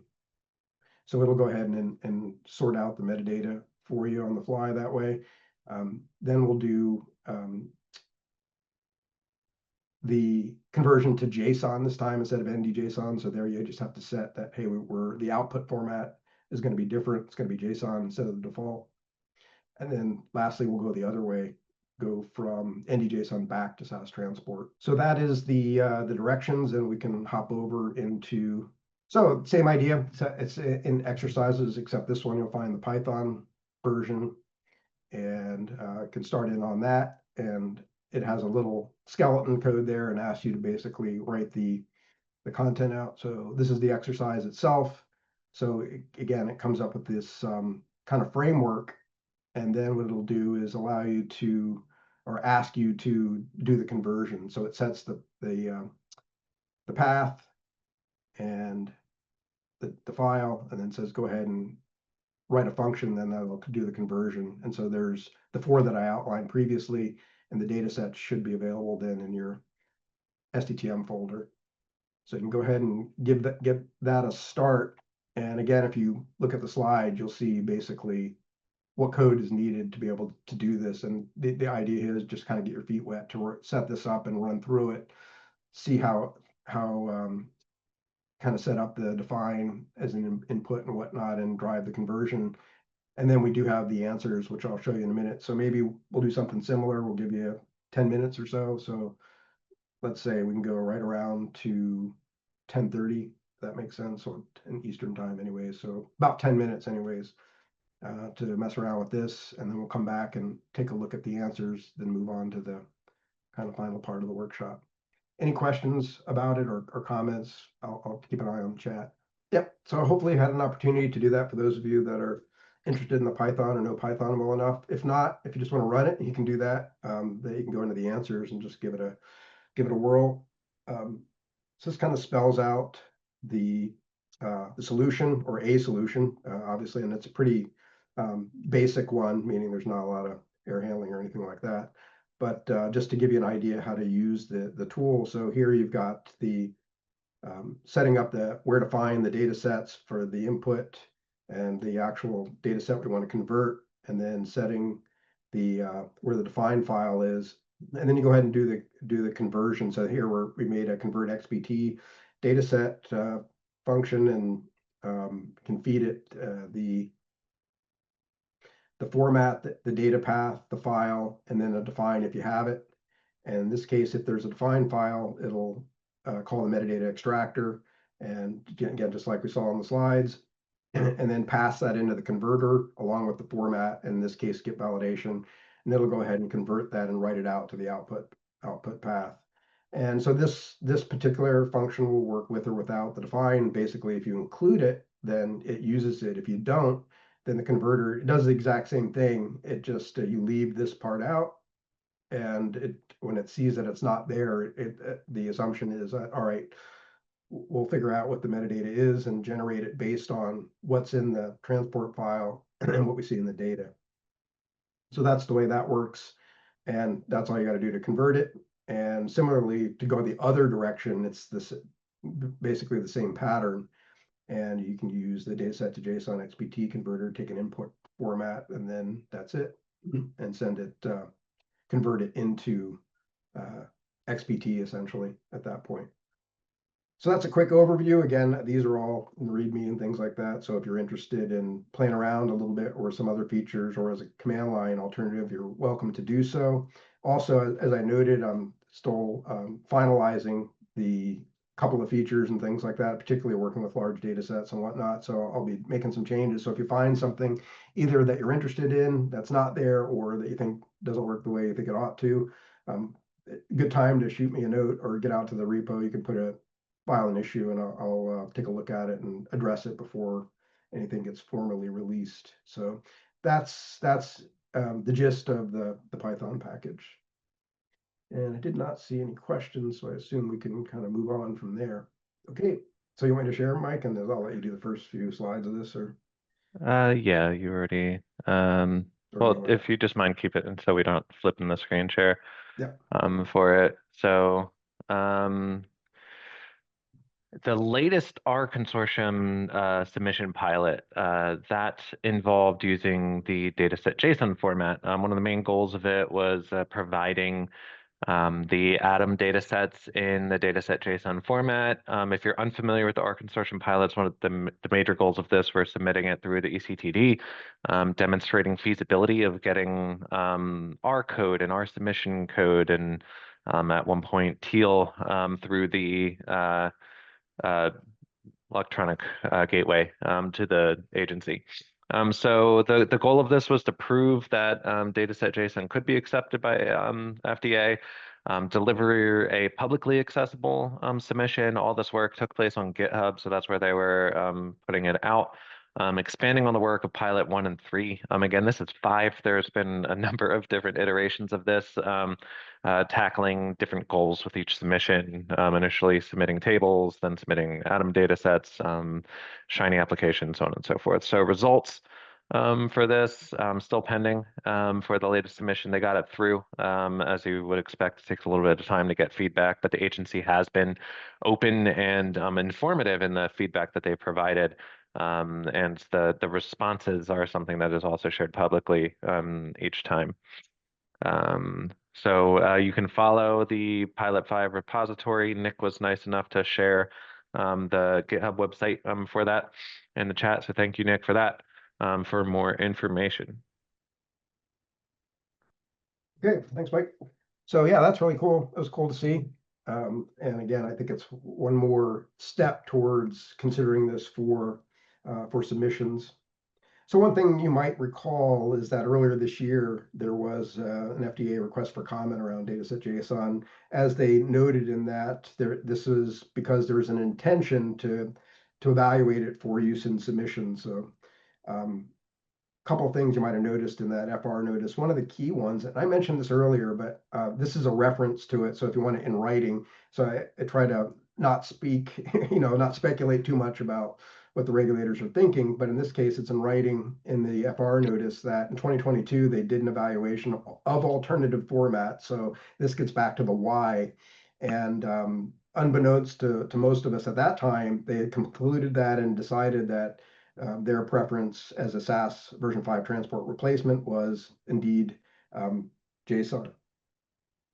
So, and again, part of the reason for that is I think a lot of it has to do with the fact that there are other data formats, that there are other standards, other types of data that they're working with, both in the FDA and then in the broader government infrastructure, things like HL7 Fire, which tends to be JSON based. Again, for the API, it's JSON. For bulk transform, it's NDJSON. So it's very similar.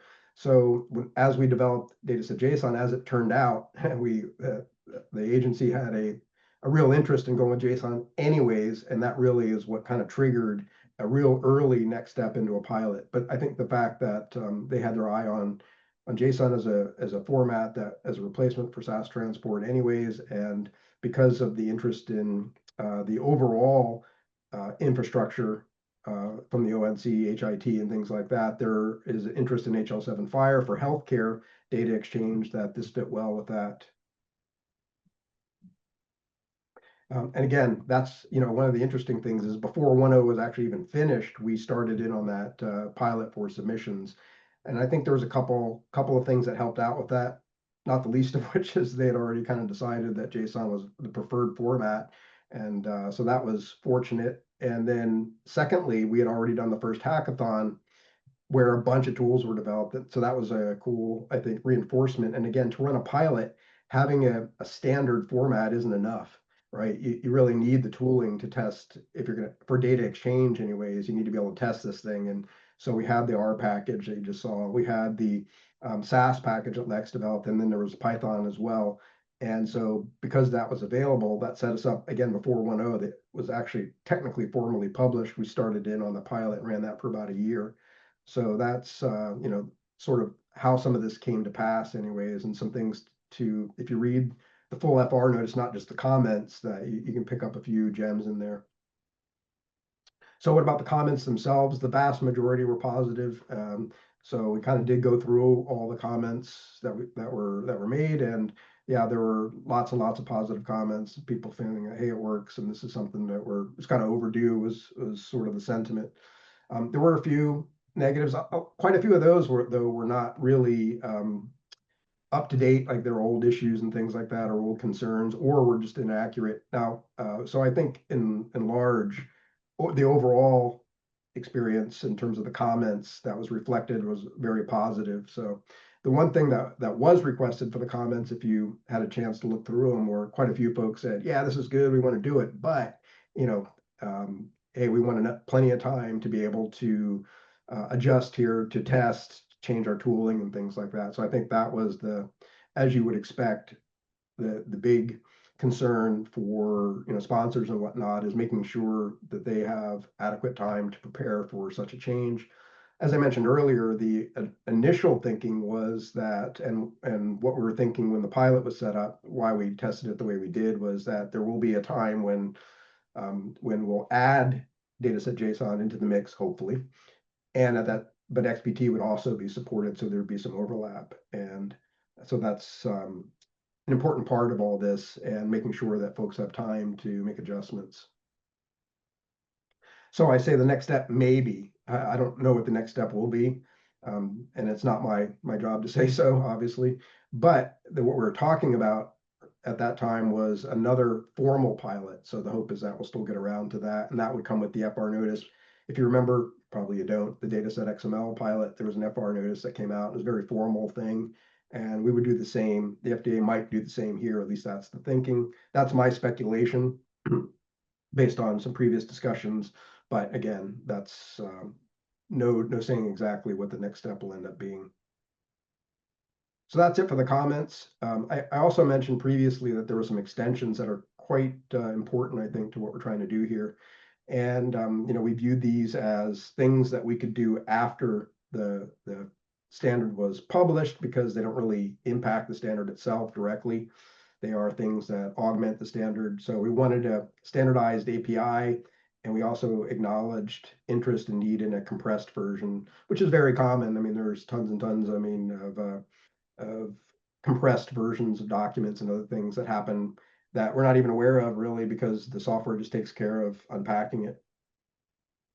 So the API standard is the first one I'll talk about. I mentioned this quite a bit in that this is an important part of what we see facilitating a standardized data exchange going forward. And with dataset JSON is this idea that you can have a provider, or you are a provider, and you stand up this API that allows folks to say, hey, for this study, what data sets do I have, or what data sets have changed since this particular date and time, and get a list of those and then start to request and pull them over. So it could be sort of a self-service kind of situation. And then the idea is that the API is the same essentially. So every tool or every vendor that you work with would implement it the same way. So it makes it easy for you to retrieve data across lots of different providers. So the standard itself is just the spec. So it's a specification for the API that, again, senders and receivers would implement. The good news is it's implemented in this open API specification, which is a machine readable version. And actually there's lots of tools that'll generate code from it. So you could generate the beginnings of servers and clients based on that. And you may be familiar with it because we've used it a lot at CDISC. The library uses it. If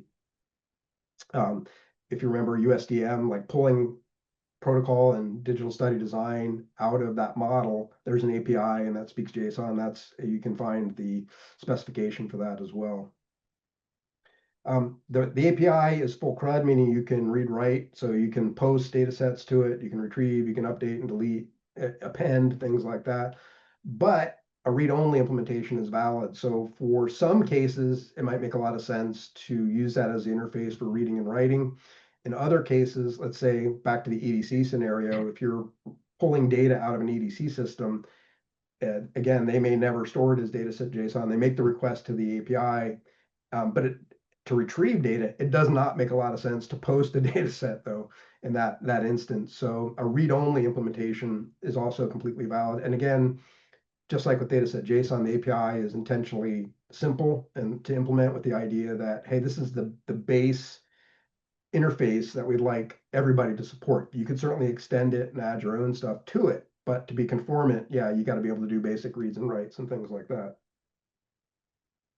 So the API, as is true with most REST APIs, is JSON forward, meaning that's sort of the default, but you can also do ND-JSON. So that was something that was added during the public review, was that, hey, should we add support for that? The reason I didn't add it initially for the API was just to keep it simple. Do we need both? And there are some benefits just to using straight up JSON that way.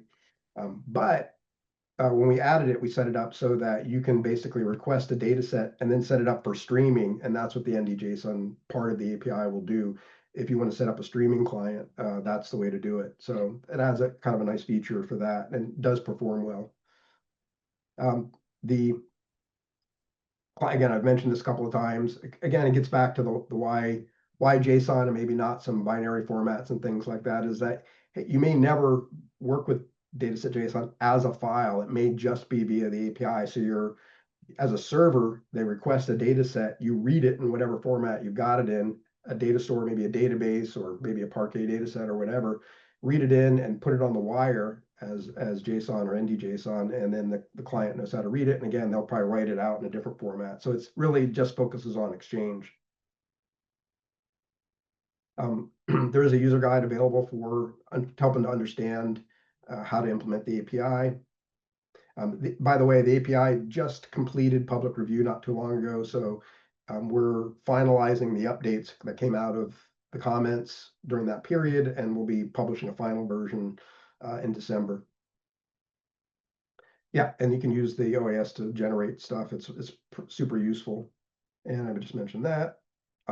There is a proof of concept that was available, and that's still available, but it's the pre-public review version. So now what I'll do is update that with the changes that we made based on the comments, which there have been a few. And then, yeah, if you want to play around with it, that's a way to tinker with it to get a feel for how it works. So that's one. And so along with this, with the same release schedule, we went through public review with another addition to the JSON standard, which is called compressed dataset JSON. And this is based on the ND-JSON format. Again, the idea is that files will be largely NDJSON and certainly larger data sets. So its focuses on uses the NDJSON format, and compress uses deflate. Also useful to know that the API will also behind the scenes compress content so that you, as you retrieve things, it definitely helps with the proof performance and whatnot. But yeah, so they use the same algorithms. Yeah, and again, this idea and this algorithm is used across lots of formats today. We just don't think about it very much because we don't have to, because the software takes care of it. But images and documents and other web traffic, they all kind of do this. So that again, this is a very common way to work with files that one could be or should be small and can be compressed and pretty nicely. And dataset JSON certainly fits that bill as well. Also supported by the API I mentioned. Some of the early testing, just tinkering around with it, came out with some metrics that said it was about 15 times smaller for SDTM packages, about 18 times for Atom. And, part of that depends on the data set, and how much, and the larger data sets actually see better compression ratios, not surprisingly. So also important to point out, just a reminder that whether it's JSON, NDJSON, or compressed dataset JSON, it's all the same content. Nothing changes based on the format. It's just really the formats support different use cases, different needs. And it has its own extension, DSJC, so that you're dealing with a compressed version of it. And so again, we just completed the public review of that as well. And so there are no real comments, so we'll take another pass through just to double check the spec and things like that.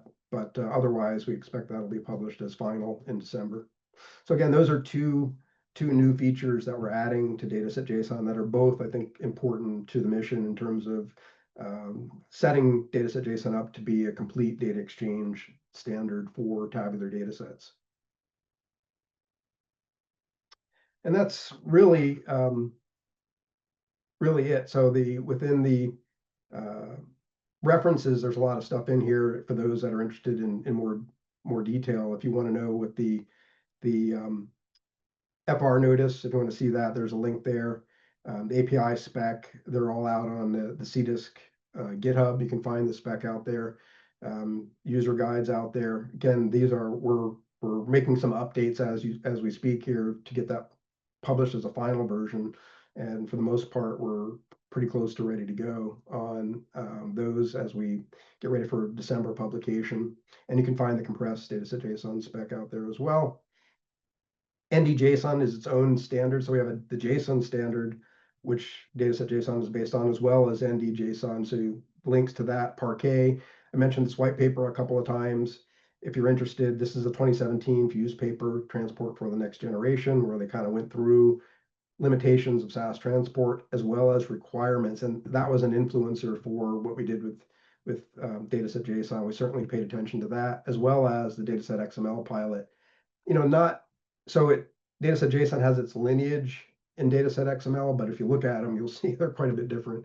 And dataset JSON has evolved quickly over a short period of time into the format that it is now, based on using it, primarily experience there. But again, one of the key findings there, two things came out really. The main thing was the file size. And if you know XML, those tags have a tendency to balloon things up a bit.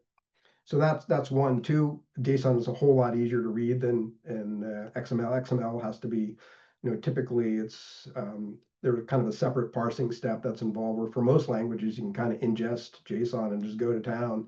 For Python programmers, so that's what I'm more familiar with, it's basically you just import it and it becomes a Python dictionary, basically. Work with it and you can write it right back out. Very convenient. So the other note that came out was about encoding. And again, that's really just to be cautious about putting UTF-8 or non-conformant content into a data store. And that's true for any data set. If you set it encoding as ASCII or UTF-8 or whatever, you got to be mindful that what you put in does indeed conform to that data set. And of course, we have our pilot that we talked about, the Fuse CDISC FDA pilot. We have the write-up for that. So there's lots of follow-on information for those that are interested. With that, I'll conclude that part of the workshop.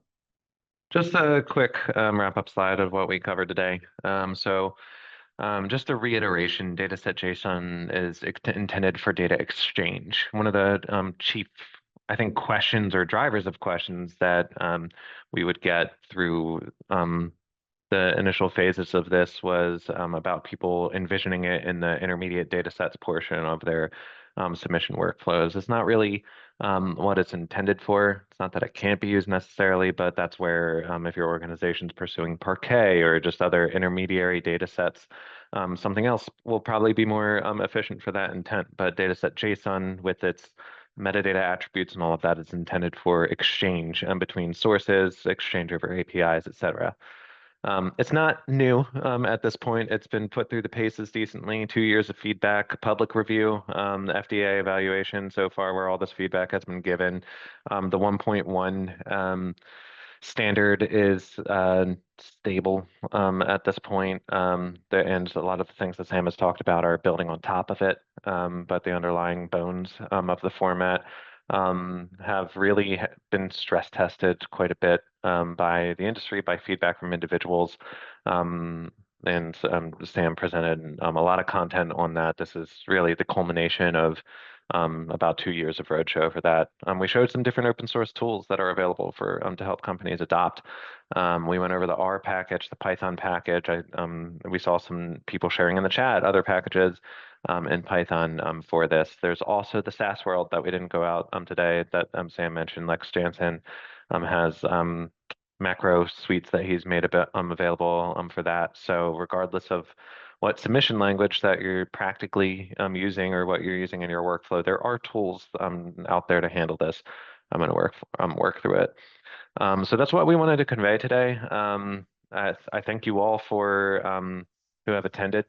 I think when I was looking, I'll just open it back up. There are still 50 of you still on board here that stuck with us for the 3 hours. So we really appreciate it. Appreciate your time, interest, appreciate the questions in the chat. And yeah, thank you all for attending. Nick or Sam, any other things that you want to add? No, thanks so much. Yeah, and just thanks. Right. I always appreciate the questions and comments too. So thanks for those. And thank you to our pharma for having us.